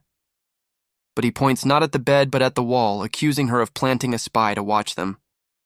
Ruyan is left utterly bewildered by the unexpected accusation. The envoys demand the hidden coward reveal himself, unaware they're yelling at the Grand Chamberlain. Panicked at being discovered, the Chamberlain smashes through the wall in a desperate escape. He goes flying through the air, creating a chaotic distraction that leaves the envoys stunned. With his cover blown, the Chamberlain decides to take what he came for by force. His bizarre declaration about limb regrowth leaves the northern envoys completely baffled. They mistake him for a high-ranking assassin, furious that the Wu dynasty would target foreign envoys. The Chamberlain ignores their confusion, launching a swift and powerful attack. Amid the chaos, he spots the scroll on the floor and dives to retrieve his prize. He clutches the scroll triumphantly, convinced he's finally found the Wen family's secret technique. But the northern warrior intercepts him, refusing to let the assassin escape so easily. The Chamberlain's eyes burn with fury, preparing to eliminate the man standing in his way. The two powerful fighters clash in a flurry of devastating blows. Meanwhile, a forgotten Wen Ming writhes in agony, frustrated that their fight is keeping him from his cure. The Chamberlain channels dark energy, preparing to end the fight with a single decisive blow. He strikes the warrior with overwhelming force, sending him staggering back from the impact. His eyes lock onto the flying antidote, believing it to be a far greater prize than the scroll. As he lunges for the pill, the recovering warrior intercepts him, sending the scroll flying. The furious envoy lands a solid blow, determined to make the assassin pay for his audacity. Stunned by the unexpected power of the punch, the Chamberlain realizes he underestimated his opponent. He quickly recovers, twisting the warrior's arm and using his own strength against him. The envoy leader watches the chaotic brawl, his patience wearing thin with the unfolding mess. Meanwhile, Wen Ming watches in delight as both the scroll and his precious antidote land right beside him. The envoy leader finally intervenes, demanding an explanation for the Chamberlain's bizarre behavior. The Chamberlain cryptically hints at a deep suffering that his opponents could never comprehend. He unleashes a devastating area of effect attack, engulfing everyone in a vortex of purple energy. Ruyan is caught in the indiscriminate blast, shocked to be targeted by the chaotic technique. The force of the blow leaves her reeling, clearly injured by the unexpected assault. Realizing he's overplayed his hand, the Chamberlain decides it's time to make a tactical retreat. In his haste, he drops the scroll, which lands right in front of a stunned Wen Ming under the bed. The northern envoys recover from the attack, furious at the chaos the assassin has caused. Believing he's unstoppable, the Chamberlain leaps away, making a dramatic escape from the pleasure house. The northern warrior refuses to let him flee, preparing to give chase and bring him to justice. A dazed Ruyan watches in disbelief, wondering how the envoy suddenly produced a weapon for the pursuit. The northern warrior unleashes a powerful slash, striking the fleeing Chamberlain with a devastating blow. The envoy leader orders his subordinate to give chase, confident the wounded assassin can be caught. Just then, Cece arrives on the scene, furiously condemning the chaos unfolding before her. The Empress appears with her guards, confronting the northern envoys with a cold, intimidating stare. Inside, an injured Ruyan laments that the mysterious attacker stole the map and left her wounded. As she tries to recover, a hand suddenly grabs her from behind, catching her completely by surprise. Wen Ming emerges from his hiding spot, desperately clinging to Ruyan in a state of panic. She immediately realizes the poison is finally taking full effect, causing his desperate and erratic behavior. Outside, the envoy leader recognizes the Empress, while she glares back with undisguised hostility. The envoys prepare for a confrontation, suspecting the Empress sent the assassin to target them. The Empress stands her ground, her presence alone intimidating the northern delegation. Her silent arrival leaves the envoys stunned, wondering how she got behind them undetected. She issues a decisive command, ordering her guards to seal off the entire pleasure house. Her martial guards immediately spring into action, moving to secure the perimeter. Cece worries about the political fallout, but the Empress is focused on finding proof of Wenming's treason. The envoy leader interrupts, demanding to know why the Empress is taking over the scene. He angrily questions their confusing orders, wondering why they aren't being arrested. Cece's dismissive remark is punctuated by a sudden blow that strikes the envoy leader. She explains to the Empress that the envoys were fighting an unknown assailant just moments before. The Empress brushes them aside, ordering her guards to escort the bewildered envoys back to the palace. The envoy leader seethes with rage, deciding to accelerate their treacherous plans. His subordinate quickly grabs his shoulder, urging him to remain calm. He warns his leader not to act recklessly, reminding him of the Empress's immense power. The envoy leader reluctantly agrees, deciding to comply with the guard's orders for now. Cece looks up at the Empress, waiting for her next command as they stand outside. Cece warns her ruler to be cautious, but the Empress reveals she already sensed the envoy's hostile intentions. The attendant questions why the Empress didn't immediately neutralize the threat. The Empress dismisses their hostility, comparing their threat to an ant challenging a dragon. Cece is left completely dazzled by the Empress's overwhelming confidence and power. The Empress clarifies their true target is Wenming, not the envoys, as Cece eagerly agrees with the plan. Inside the pleasure house, Cece orders the martial guards to clear the building for a thorough search. She commands them to leave no corner unchecked, determined to find Wenming and expose his plot. The Empress moves with incredible speed, leaping up the stairs to lead the search herself. She silently hopes that Wenming will not disappoint her by proving to be a traitor. Elsewhere, a disoriented Wenming wonders what is happening as his consciousness begins to fade. He awakens in a bed, groggily realizing he must have blacked out from the effects of the poison. The memory of the poison's power sends a jolt of pure panic through him. He frantically checks himself, terrified his secret identity was exposed while he was unconscious. A wave of relief washes over him as he confirms his disguise remains safely intact. But his relief is short-lived as he notices a strange new sensation, leaving him utterly confused. He grips the blanket, a sudden horrifying realization dawning on him. A cold sweat breaks out as he looks down, his mind piecing together the impossible. He pulls back the covers to find a furious and flustered Ruyan staring back at him. Wenming tries to play it cool, offering a nervous smile that does nothing to ease the tension. Her tear-filled eyes burn with rage, silently accusing him of crossing an unforgivable line. She confronts him, furious that he would act so casually after their compromising situation. Ruyan is internally devastated, lamenting that the saintess of the Heaven Lotus sect was compromised by a fake eunuch. He desperately argues that she was the one in control, but she insists her injuries left her defenseless. She decides her secret must be protected at all costs, vowing that the fake eunuch must be silenced forever. Wenming's expression hardens, sensing the sudden shift in the air as her killing intent becomes palpable. Wenming swiftly grabs her wrist, effortlessly deflecting her surprise attack. He pins her down, revealing he knows her intent to kill him because he can hear her thoughts. Ruyan freezes in shock, realizing the legends of the Saintess's mind-linking powers are true. He coolly asks her to elaborate on these legends she's thinking about, enjoying her confusion. She recalls the sacred technique, a ritual that connects two hearts and shares their power. A surge of purple energy envelops Wenming as he understands he has absorbed her strength. A sinister smile spreads across his face as he contemplates his newfound power. He grabs his clothes, preparing to leave as a bewildered Ruyan watches him. Overcome with confidence, he bolts from the room, vowing to join his father's rebellion immediately.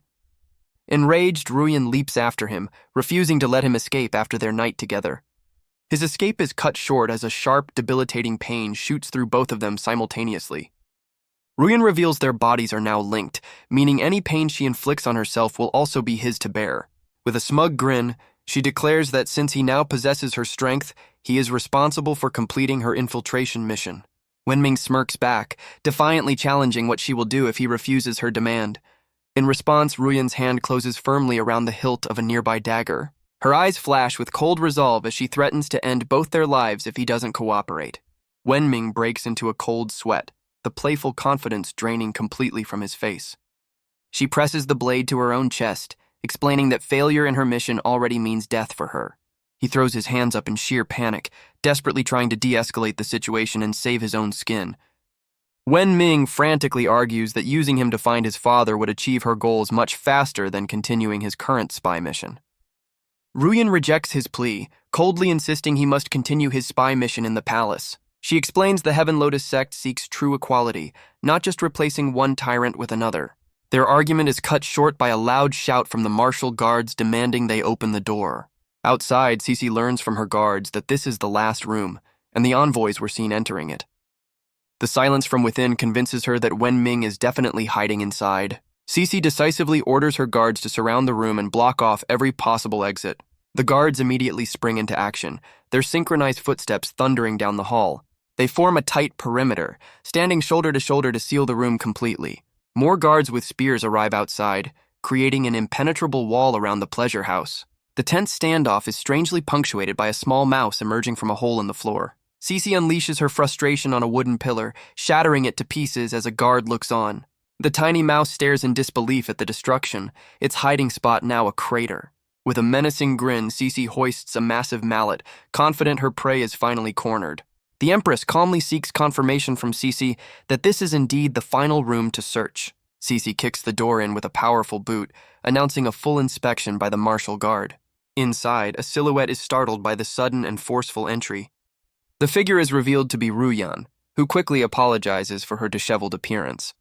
The Empress remains unfazed, ordering her guards to conduct a meticulous search of the room. Her Majesty directly questions Ruyan about Wen Ming's whereabouts, but Ruyan feigns ignorance. Ruyan tries to dismiss them, but Cece's suspicious gaze suggests she isn't buying the act. Cece stops Ruyan, her suspicious gaze fixed on the courtesan's nervous expression. Her eyes narrow as she declares her intention to search the bed, convinced it's the key. She spots some discarded clothing on the sheets, pausing for a moment in confusion. Ruyan tries to distract her by playfully offering some risque garments, which Cece angrily rejects. A flustered Cece holds up the scandalous clothing, completely shocked by its design. Concluding he's not under the bed, Cece deduces Wen Ming's next most likely hiding spot. She lunges for the bed itself, certain he's concealed under the covers as Ruyan tries to intervene. Peeking under the sheets, Cece's eyes widen in complete surprise at what she finds. She pulls back, utterly baffled to find the bed completely empty. Ruyan nervously glances up at Wen Ming clinging to the ceiling, trying to misdirect Cece by questioning his strange behavior. Wen Ming strains, realizing only Ruyan's absorbed power is keeping him hidden from view. Below, a frustrated Cece declares there must be a secret passage as her guards tear the room apart. Ruyan feigns annoyance as the guards carelessly toss her personal belongings aside. Suddenly, Cece bumps into the bedpost, her attention drawn to the canopy above. Losing his grip, Wen Ming silently drops from the ceiling, landing right behind Ruyan on the bed. He quickly presses himself against the bed's headboard, trying to stay out of sight. The slight noise catches Cece's attention, her sharp gaze snapping towards the bed. As Wen Ming panics, Ruyan telepathically tells him to prepare a swift escape while she creates a diversion. Cece speculates he's hiding in the canopy, while Ruyan playfully tries to distract her by fussing over the sheets. With a decisive tug, Cece yanks down the canopy, sending a hidden Wen Ming tumbling down onto Ruyan. Ruyan desperately tries to distract Cece by fussing over a blanket, concealing Wen Ming behind her. Hidden under the bed, Wen Ming freezes as Cece issues a stern warning to whoever is hiding. Cece grows more frustrated, refusing to believe her genius deduction about his hiding spot could be wrong. Losing her patience, she brandishes a massive mallet, threatening to smash the bed to find her target. Both Ruyan and the hidden Wen Ming stare in absolute horror at her destructive plan. Just as she prepares to strike, the Empress's calm voice cuts through the tension, ordering her to stop.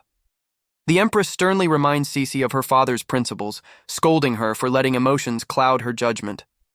Concluding the search, the Empress instructs Cece to compensate the owner for the damages they've caused.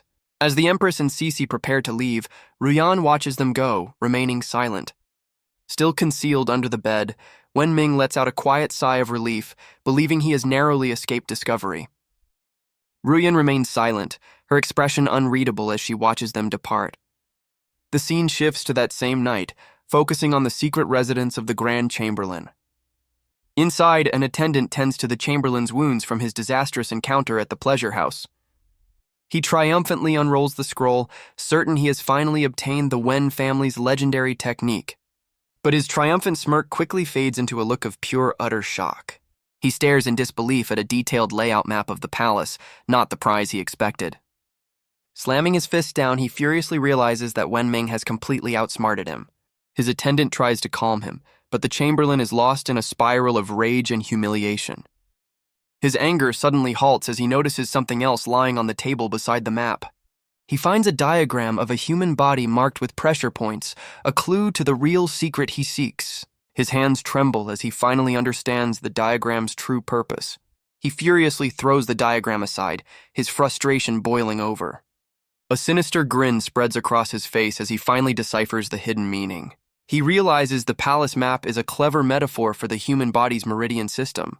The Chamberlain connects key palace locations to vital pressure points on the human body. Believing he's cracked the code, he strikes his own chest to force a breakthrough. He decides to combine this new knowledge with a secret pill he's been saving. Without hesitation, he consumes the mysterious pill, hoping to unlock immense power. A jolt of intense energy surges through him, his eye widening in a mix of agony and shock. His body contorts as dark energy erupts from him, a sign that his desperate gamble has gone horribly wrong. The attendant panics as his master bleeds, but the Chamberlain dismisses it as a sign of rebirth. He grits his teeth through immense pain, believing the agony is a necessary part of his transformation. A violent surge of dark energy erupts from him, shattering the floor as his attendant watches in terror. He marvels at what he believes is his meridians realigning, convinced his misinterpretation of the map was a success. His body violently rejects the process, blood erupting from his eyes and mouth as he screams in agony. The uncontrolled power sends him flying into the ceiling, his body completely out of his command. He crashes back to the ground with devastating force, leaving his subordinate to rush to his side. Lying in a pool of his own blood, the Chamberlain begins to laugh, deliriously convinced he has achieved his goal. He rises, vowing that his newfound power will let him exact revenge on the prince and all who wronged him.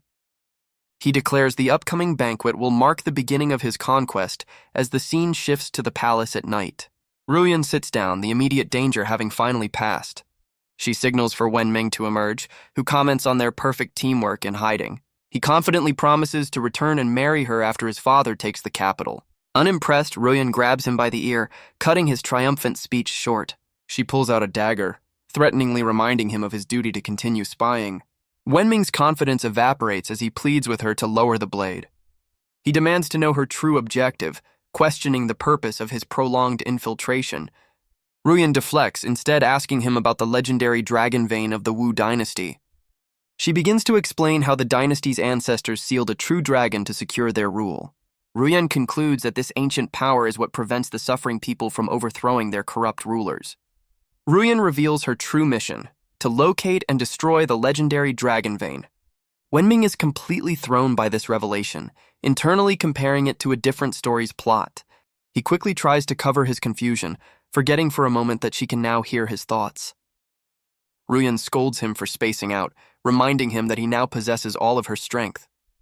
She insists that with her power, it is now his responsibility to complete her mission for the people. Defeated, Wenming reluctantly accepts his new objective to find the dragon vein. A flustered Ruyan adds another, more personal condition to their arrangement. She reveals that their intimate connection has transferred the Heaven Lotus Sect's mark onto his body. He panics, frantically checking himself and marveling at the extreme nature of her sect's rules. As he begins to check his lower body, a flustered Ruyan turns away in embarrassment. He reluctantly accepts his fate, figuring one more secret mark won't make a difference. As he laments his absurd situation, Ruyan suddenly calls out to him. Wenming turns back, confused by her sudden change of heart.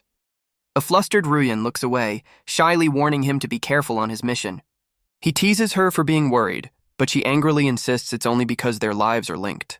He confidently promises a swift and clean mission, but Ruyan impatiently tells him to leave. She watches him go, internally fuming that the dense fool has no sense of romance. Wenming pauses at the door, preparing to make his exit from the pleasure house. A smug smile crosses his face as he overhears her true, caring thoughts. The scene transitions to the Imperial Palace, where his dangerous mission is set to continue. Wenming effortlessly evades the palace guards, slipping past them under the cover of night. He revels in his newfound power, realizing that infiltrating the palace is now a trivial task. A telepathic warning from Ruyan cuts through his confidence, reminding him to stay focused on the mission. She gives him a strict deadline of 1 month, dismissing his telepathic complaints about the difficulty of the task. He internally fumes, frustrated that he has no idea where to even begin his search for the mythical artifact. His search begins as he meticulously checks the palace walls, wondering if it's concealed within the stone. He grabs a small stone, preparing to test the integrity of his potential hiding spots. Deciding to check a classic hiding spot, he tosses the stone to test the depth of a nearby well. He then considers another possibility, peering into a flower bed with a mischievous glint in his eye. But his search is abruptly interrupted by an intimate moment between two cats, leaving him completely startled. A frantic Wenming tries to fend off an angry cat that is latched onto his face. Nearby, a frustrated Cece fumes about how suspicious Wenming is, yet she can never catch him in the act. Her frustration shifts to a nearby cat, vowing to remember its interference in her pursuit. Wenming spots Cece hiding in the bushes, questioning her sneaky behavior before deciding to call it a night. Cece watches him leave, determined to follow and uncover his true intentions. The scene transitions to Wenming's quarters at the Inner Affairs Bureau. Hiding outside, Cece wonders if he led her back to his room on purpose, suspecting he knew he was being followed. Inside, Wenming expresses relief at being alone, unaware that the very person he's thinking of is peering through his window. He prepares a cold bath, the icy water splashing onto the stone floor. Wenming sinks into the tub, finally getting a moment of peace after a long and chaotic night.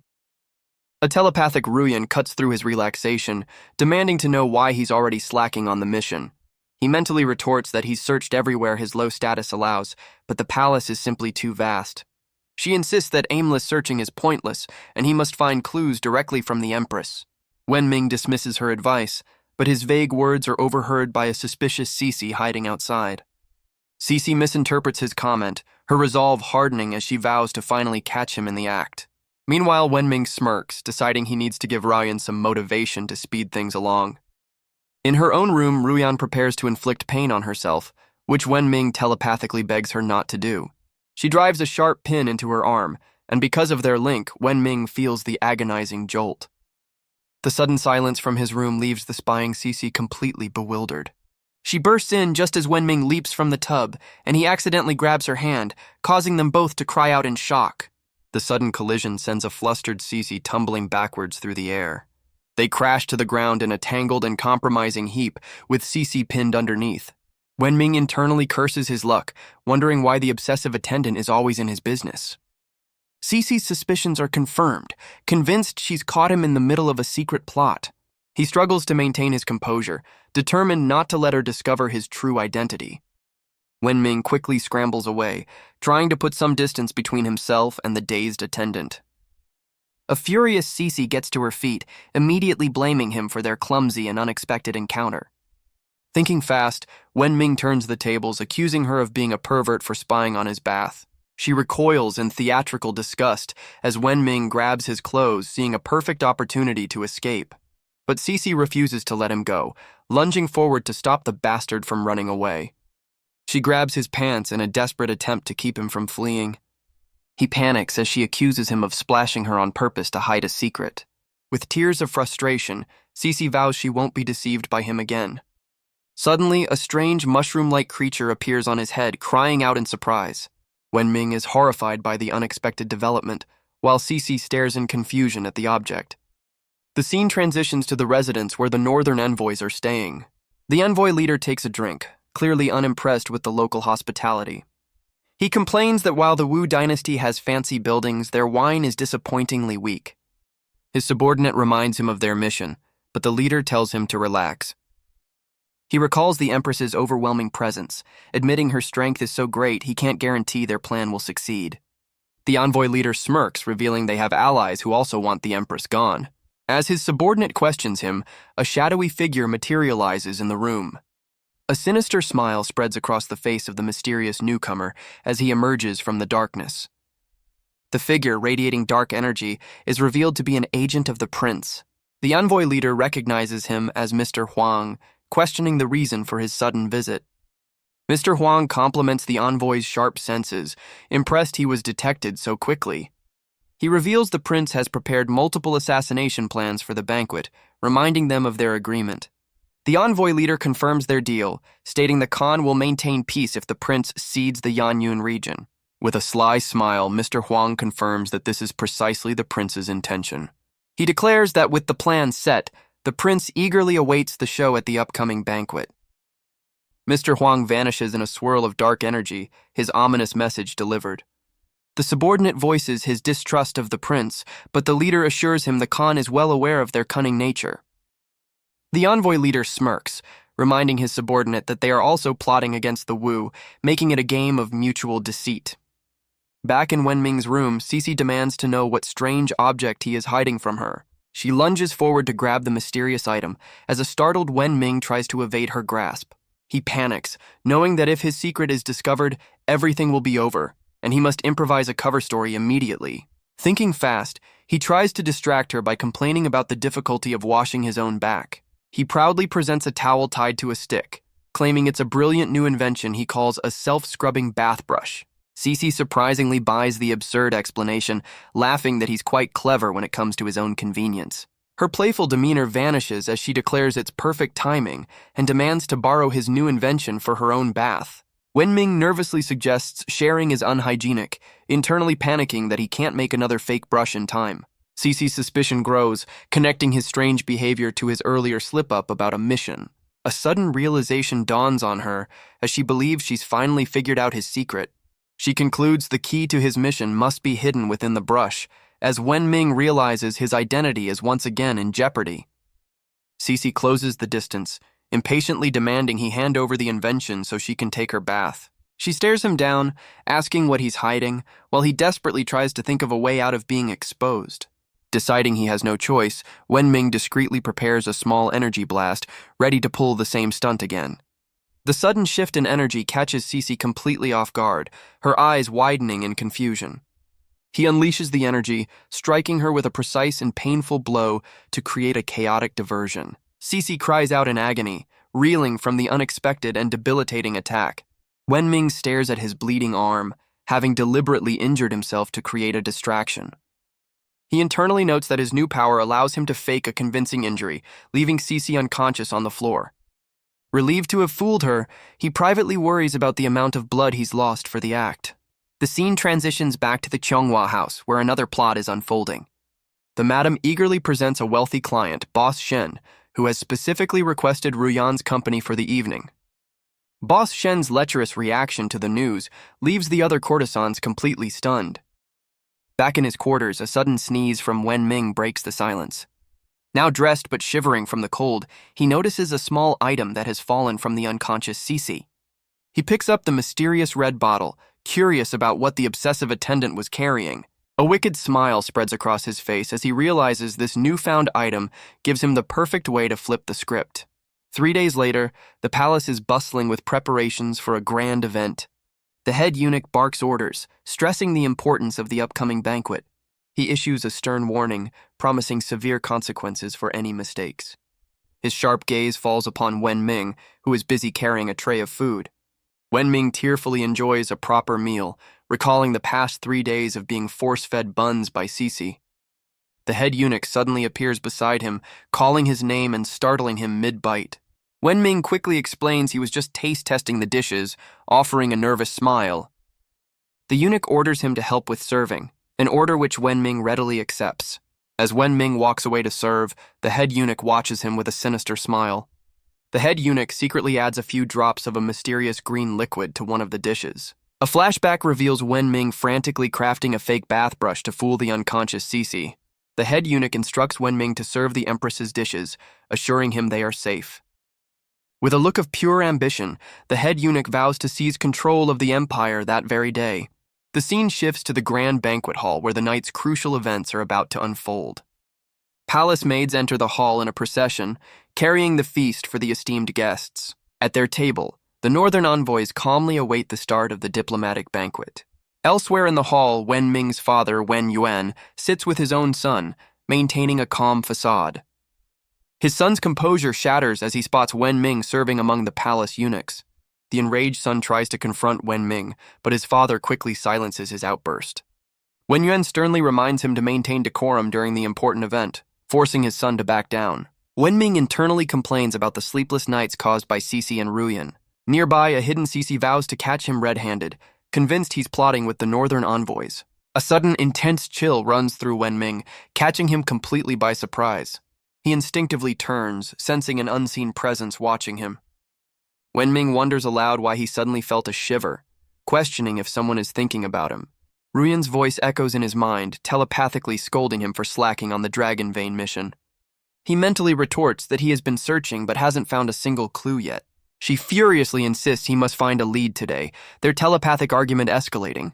Ruyan threatens to expose his true identity to the Empress, forcing Wen Ming to reluctantly agree. Cece misinterprets his strange behavior, certain that he is finally making his move. Cece glares with renewed determination, vowing that this time she will expose his treasonous plot. The Empress glances over, her attention drawn by Cece's unwavering and intense focus. Her Majesty silently wonders if there's a deeper connection between her attendant and the suspicious eunuch. The head eunuch informs the Empress that all preparations are complete, awaiting her command to begin. With her approval, the head eunuch announces the official commencement of the grand banquet. A northern envoy eagerly reaches for the feast, clearly looking forward to the lavish meal. His boisterous eating habits earn a look of pure shock from a nearby court official. Two officials mutter amongst themselves, disgusted by what they see as the envoy's brutish manners. The envoy leader suddenly stands, issuing a challenge to test the Wu dynasty's intellect with 3 riddles.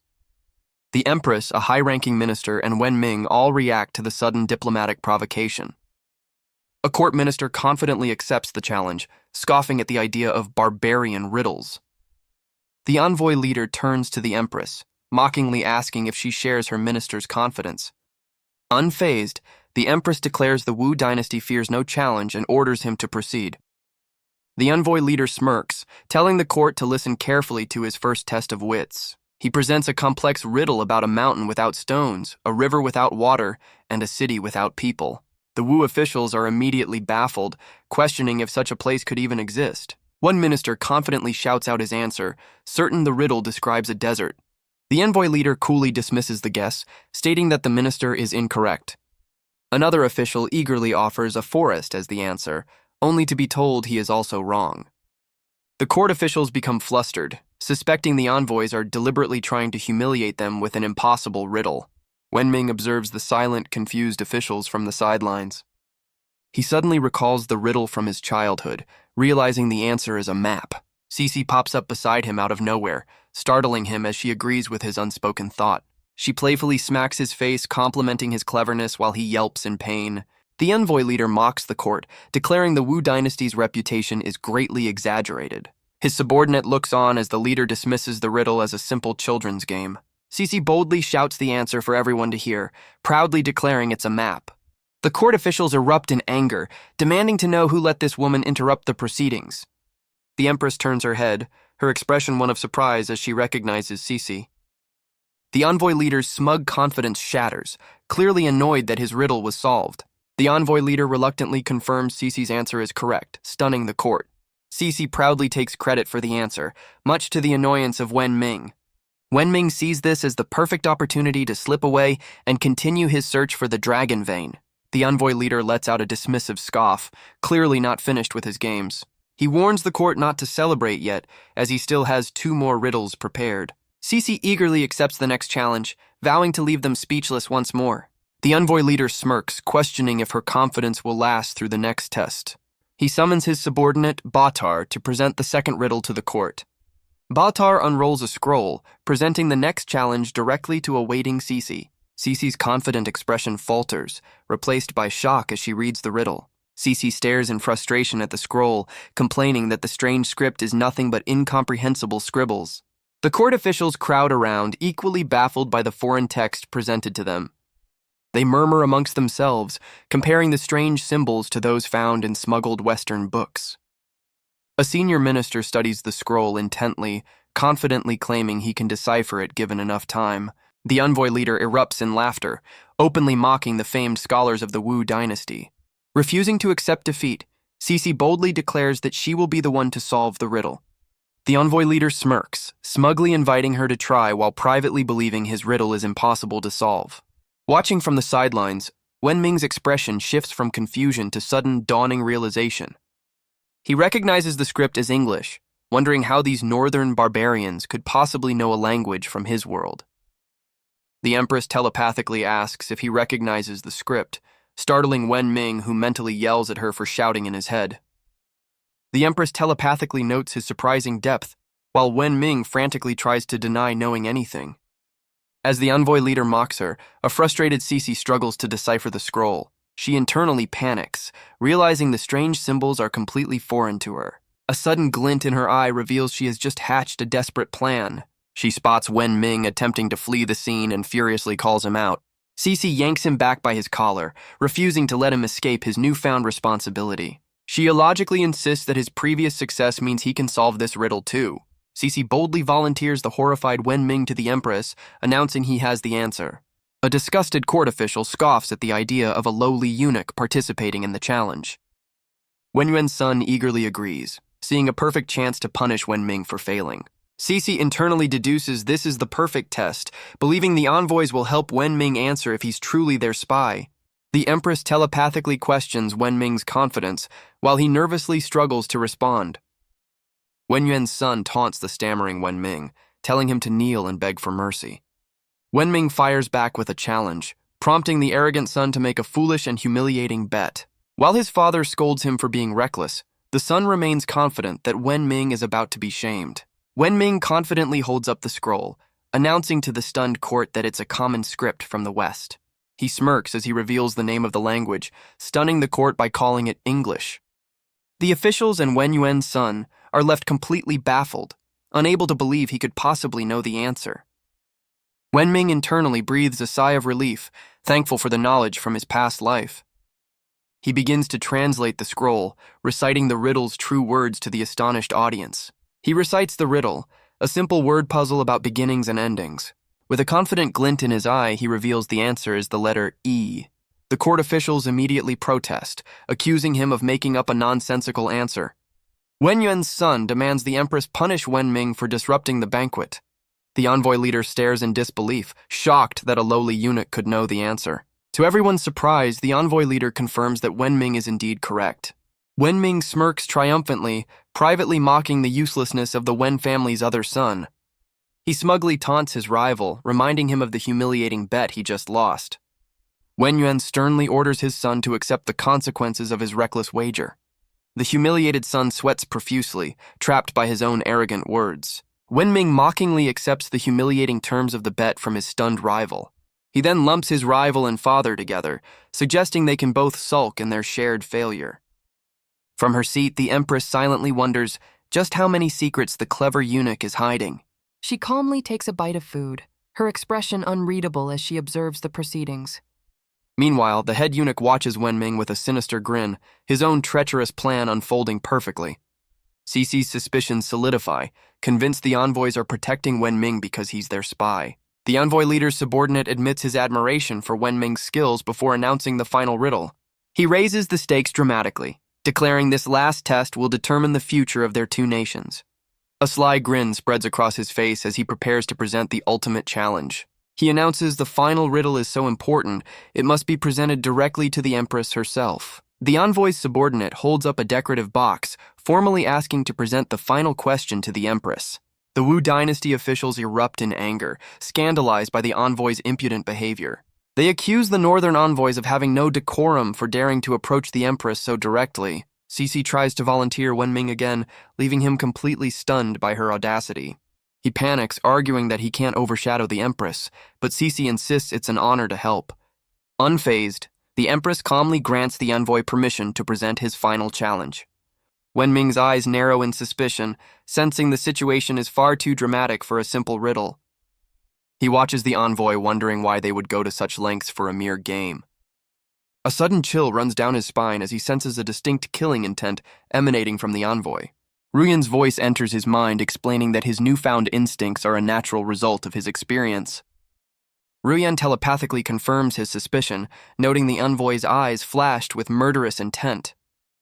A wave of panic hits Wenming as he realizes the envoy's true, deadly target. He mentally frets over the Empress's safety, but Ruyan reassures him that her power is more than enough to handle them.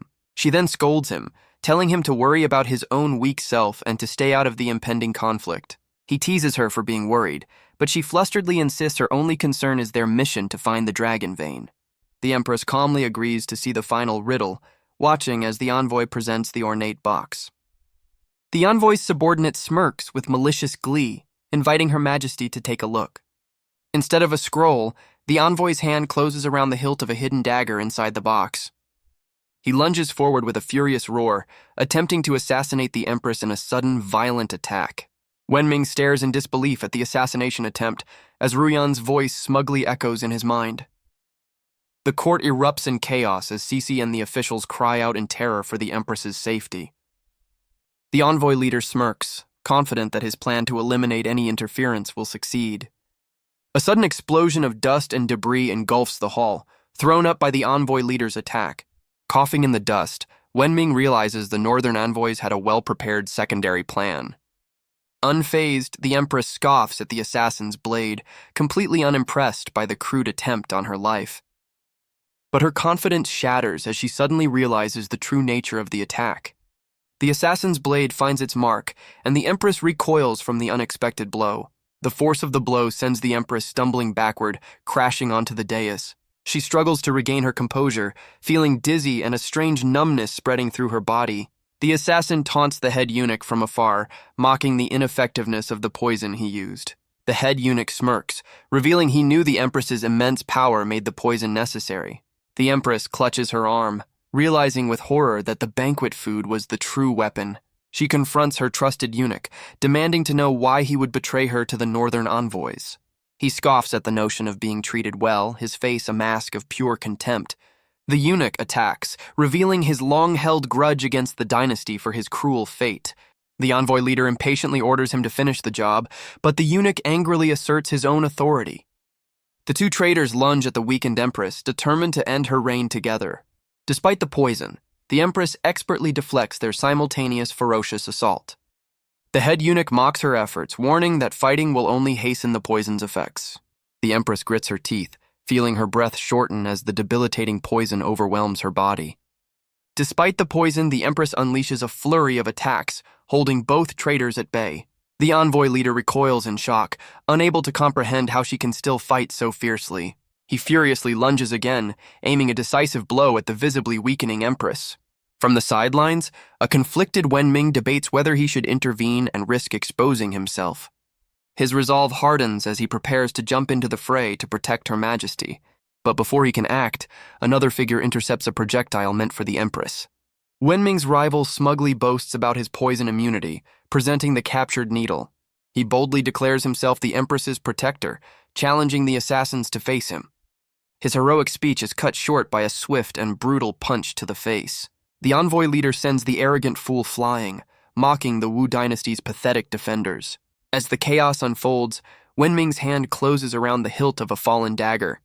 The envoy leader turns his attention back to the Empress, his blade ready to strike.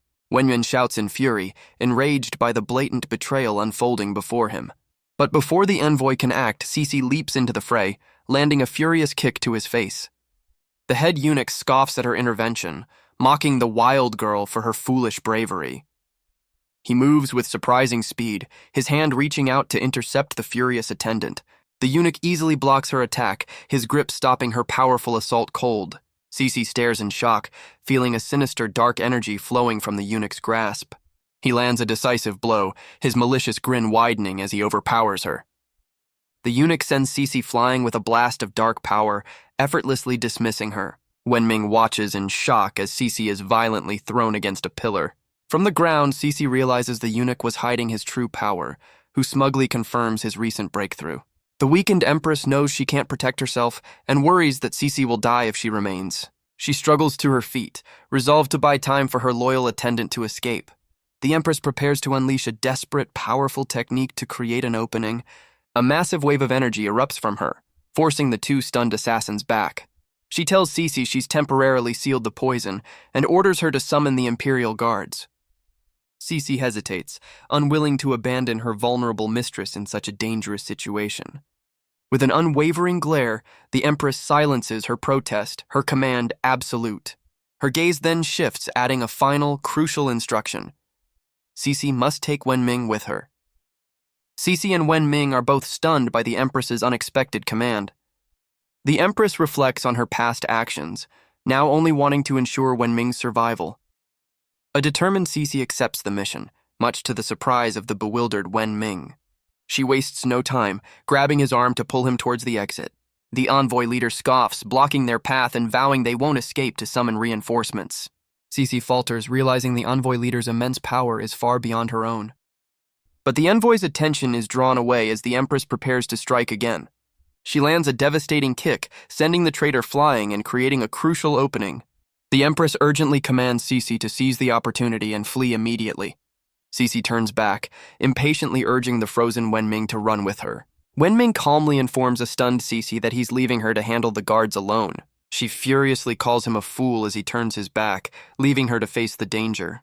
Meanwhile, the Empress stands her ground as the two traitors lunge to attack. Wenming watches from the sidelines as she expertly deflects their coordinated assault. His expression hardens with resolve, determined not to let the Empress fall. He telepathically begs Ruyan for help, but she questions why she should intervene. He argues that the Empress's death would plunge the Empire into chaos, jeopardizing their mission. Wenming cleverly suggests that saving her now will grant them the freedom to search the palace. Ruyan scoffs, accusing him of acting out of lingering affection for his former wife. She reluctantly agrees to help for the mission's sake, as a grateful Wenming clenches his fist. The traitors close in, mocking the Empress's fading strength and challenging her to last a moment longer. With a look of pure defiance, she vows to take her enemies down with her, no matter the cost. The Empress unleashes a final, desperate wave of energy, blasting both assassins away from her. The envoy leader is struck down, stunned that she could wield such devastating power on the brink of death. The immense effort leaves her completely drained, collapsing to her knees in exhaustion. From the dust, the head eunuch emerges, mockingly complimenting her final display of strength. He reveals his own recent breakthrough in power was the only reason he survived her onslaught. The Empress stares in shock, realizing with horror that he has also achieved the legendary 9th rank. He boasts that his current state is temporary, promising a secret technique will restore all that he has lost. With a crazed laugh, the head eunuch declares his ultimate ambition is to seize the throne for himself. A new voice suddenly mocks the eunuch's delusional dream of becoming emperor. Wenming's fist crackles with energy as he prepares to deliver a decisive blow. He unleashes a furious punch, sending the traitorous eunuch flying across the room. The eunuch is stunned by the unexpected and powerful assault from his supposed underling. Enraged, the eunuch questions Wenming's betrayal, reminding him of their supposed connection. Wenming lands another vicious kick, retorting that the eunuch is just as manipulative as his own father. The Empress stares in shock, demanding to know how Wenming has martial arts skills. He tries to deflect by insulting the eunuch, who is now struggling on the floor. The Empress warns him of the eunuch's 9th rank power, but Wenming calmly tells her not to worry. He confidently explains that the eunuch is already badly wounded and can't fight at full strength. He turns his head, realizing he's forgotten about the still-conscious envoy leader. The furious envoy leader lunges from behind, aiming a powerful blow at the distracted Wenming. The weakened Empress cries out, desperately trying to warn him of the impending attack. Wenming gracefully sidesteps the attack, executing a fluid and unexpected martial arts technique. He pivots with blinding speed, delivering a brutal kick that connects squarely with the envoy's face. Leaping away, Wenming scoffs at the fallen envoy, mocking his failed sneak attack. He turns his attention back to the Empress, who stares at him with a look of utter disbelief. She questions the technique he just used, while Wenming internally panics, realizing he used a move from Ruyan's sect. The Empress observes that his fighting style was surprisingly graceful, much to his internal frustration. Her eyes narrow as she analyzes his power, wondering how and when he became a 6th rank master. The enraged eunuch lunges at Wenming, furious at the unexpected betrayal. Wenming effortlessly dodges the attack, playfully taunting the eunuch as he leaps away. The eunuch seethes with pure hatred, his face a mask of fury at being outmaneuvered. He blocks another desperate strike from the eunuch, easily deflecting the blow with a confident smirk. The force of the counter sends the eunuch reeling, his body racked with pain from his existing injuries. Wenming casually leans against a pillar, advising the eunuch that fighting will only worsen his condition. He turns to the frozen officials, angrily demanding they seize the opportunity and help finish the fight. The court officials stare back in stunned silence, clearly terrified to intervene. Spurred into action, Wen Yuan rallies the others, declaring it's their chance to capture the traitors and earn glory. As the eunuch struggles, Wenming continues his taunts, mocking his foe for having no more tricks left. The eunuch spits blood, lamenting that even his best plan has gone awry. The court officials watch in confusion, questioning his decision to pull out walnuts in the middle of a fight. Wenming taunts him, sarcastically asking if he needs more brain power. The eunuch furiously reveals his family plan to restore him, but will now sacrifice him to survive. He crushes the walnuts in his fist, which explode in a brilliant flash of light. The blinding light catches everyone off guard, with Wenming wondering what was hidden inside. The eunuch holds up a glowing, censored object, radiating a strange and powerful energy.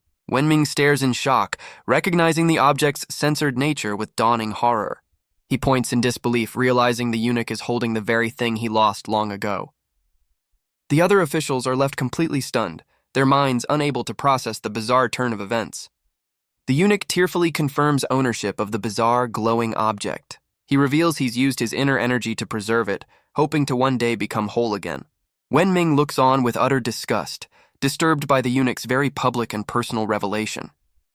The eunuch explains the object holds a decade's worth of his family's cultivated inner force. He laments that his family is now forced to sacrifice this power to ensure their own survival. He raises the glowing artifact, unleashing its stored energy in a desperate bid for power. Wenming instinctively braces himself, sensing the immense and dangerous surge of power. Now crackling with energy, the eunuch vows to make them all pay for his family's vengeance. Wenming sweats nervously, realizing the eunuch's power has now become far too great for him to handle alone. He turns to the frozen officials, desperately trying to rally them for a united attack.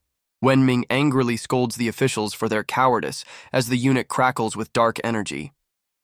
From the ground, the weakened empress cries out a desperate warning for Wenming to be careful. The eunuch lunges with blinding speed, vowing to make Wenming pay for his family's downfall. A brutal blow lands, sending a spray of blood as Wenming is struck squarely in the chest. The empress suddenly clutches her own chest, crying out as if she felt the same agonizing pain. Wenming examines his bleeding hand, calmly telling Ruyan he barely managed to evade the worst of the attack. The empress warns him of the eunuch's new power, while Wenming notes his foe's terrifying speed. The eunuch laughs with sadistic glee, challenging Wenming to see how long he can survive. He unleashes another furious strike, his hand crackling with dark energy as it flies toward Wenming's face. Wenming is thrown back by the force of the blow, as the eunuch prepares a sharp energy spike from below. He mentally asks Ruyan how long they can hold out, estimating he can only survive 10 more exchanges. Realizing his time is running out, he internally urges Cece to hurry back with reinforcements.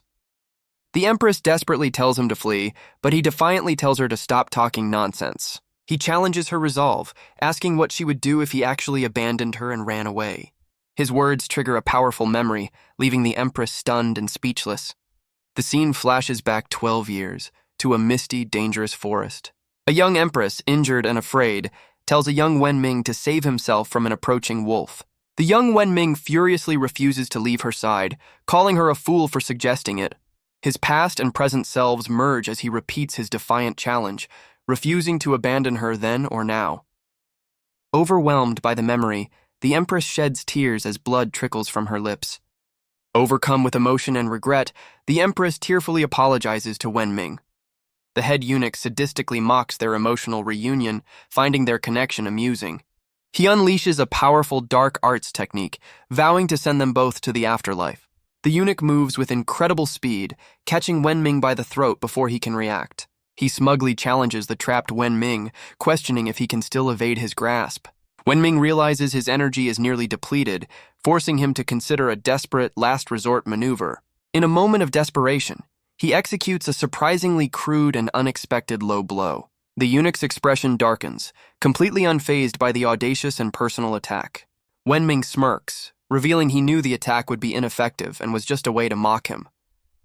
He then reveals his true trump card, pulling out a stick of dynamite he had hidden on his person. He calmly places the lit stick of dynamite directly on the stunned eunuch's leg. The eunuch's face contorts in pure terror as he finally comprehends the explosive situation. A massive explosion engulfs the eunuch, sending Wenming leaping away from the blast. He collides with the Empress, instinctively shielding her from the violent aftershock. The concerned Empress questions his bizarre move, which he casually dismisses as a simple chemistry trick. He internally recalls gathering bomb-making materials while searching for the dragon vein, thankful for his past life's knowledge. Wenming regrets having to use his secret escape plan just to survive the encounter. To his utter disbelief, the eunuch emerges from the smoke, heavily injured but still standing. The monstrous eunuch stumbles forward, vowing to kill them as Wenming and the Empress recoil in fear. The Empress prepares to intervene, unleashing her own power to summon a devastating attack. But before her attack can land, a volley of arrows suddenly rains down upon the hall. The monstrous eunuch is caught in the sudden barrage, his body riddled with projectiles. Wenming recoils in shock as the Empress's own needle-like attack also flies past, nearly hitting him. Cece rushes to the Empress's side while Wenming furiously complains about her archer's terrible aim. The court officials finally swarm in, calling for the royal physician as they see the Empress's weakened state. A furious Cece silences the panicked officials, demanding order amidst the chaos. She examines the Empress, realizing with horror that her internal injuries are critical and she's barely hanging on. Wenming stares in disbelief, a wave of fear washing over him as he considers the Empress might not survive. His attention snaps to the fallen eunuch, who coughs up blood, defeated and pinned to the floor. With his dying breath, the eunuch laments his failure, unable to accept his grand ambition has ended so close to success. The eunuch's eye widens in pure defiance, refusing to accept his humiliating defeat. He internally vows that his story will not end like this, his ambition burning brighter than ever. The scene flashes back 40 years, beginning the story of how his life took such a dark turn. A worried mother sees off her son, the young eunuch-to-be named Dafu, as he heads to the capital. He tries to reassure his mother, hiding his own apprehension about the difficult journey ahead. At just 20 years old, the bright-eyed Hai Dafu was filled with hope, certain he would pass the imperial exam. His journey culminates in his arrival at the grand inner city of Wudu, the empire's bustling capital. The country boy is immediately awestruck by the sheer size and energy of the magnificent city. His wonder is cut short as a pompous official on horseback carelessly knocks him to the ground. Nursing his bruised shoulder, Dafu glares after the rider, vowing to one day have the power to enact his revenge. The scene shifts to the Wudu examination hall, where a young Dafu sits among other hopeful scholars. An official formally announces the commencement of the rigorous imperial exam. Dafu feels a surge of confidence, recognizing the questions fall well within his field of study. His expression hardens with determination, utterly convinced that success is within his grasp. He recalls walking out of the hall certain his name would be on the list of successful candidates. But reality proves to be a harsh master as he later stands before the results board in a downpour. His name is listed, but next to it are the devastating words confirming he was not admitted. Drenched and in shock, Dafu stares blankly, unable to process his crushing failure. He collapses to his knees in the rain-soaked street, overcome with shame and despair. With his dreams shattered, the young man turns to a jug of wine to drown his sorrows. He stumbles through an alley, drunk and defeated after his devastating failure. Tears stream down his face as he questions why all his years of hard study meant nothing. His despair is interrupted by the sound of celebration from a nearby room. Dafu's expression shifts to confusion as he listens to the cheerful voices. He overhears a man boastfully admitting he passed the exam by paying a bribe. The man then mocks the very name of the scholar he replaced, Hai Dafu. The crushing realization that he was cheated sends Dafu into an uncontrollable rage.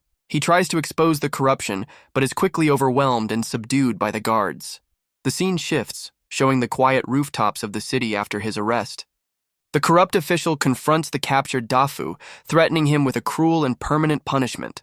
The official's guards inflict a permanent, life-altering injury on the helpless Dafu.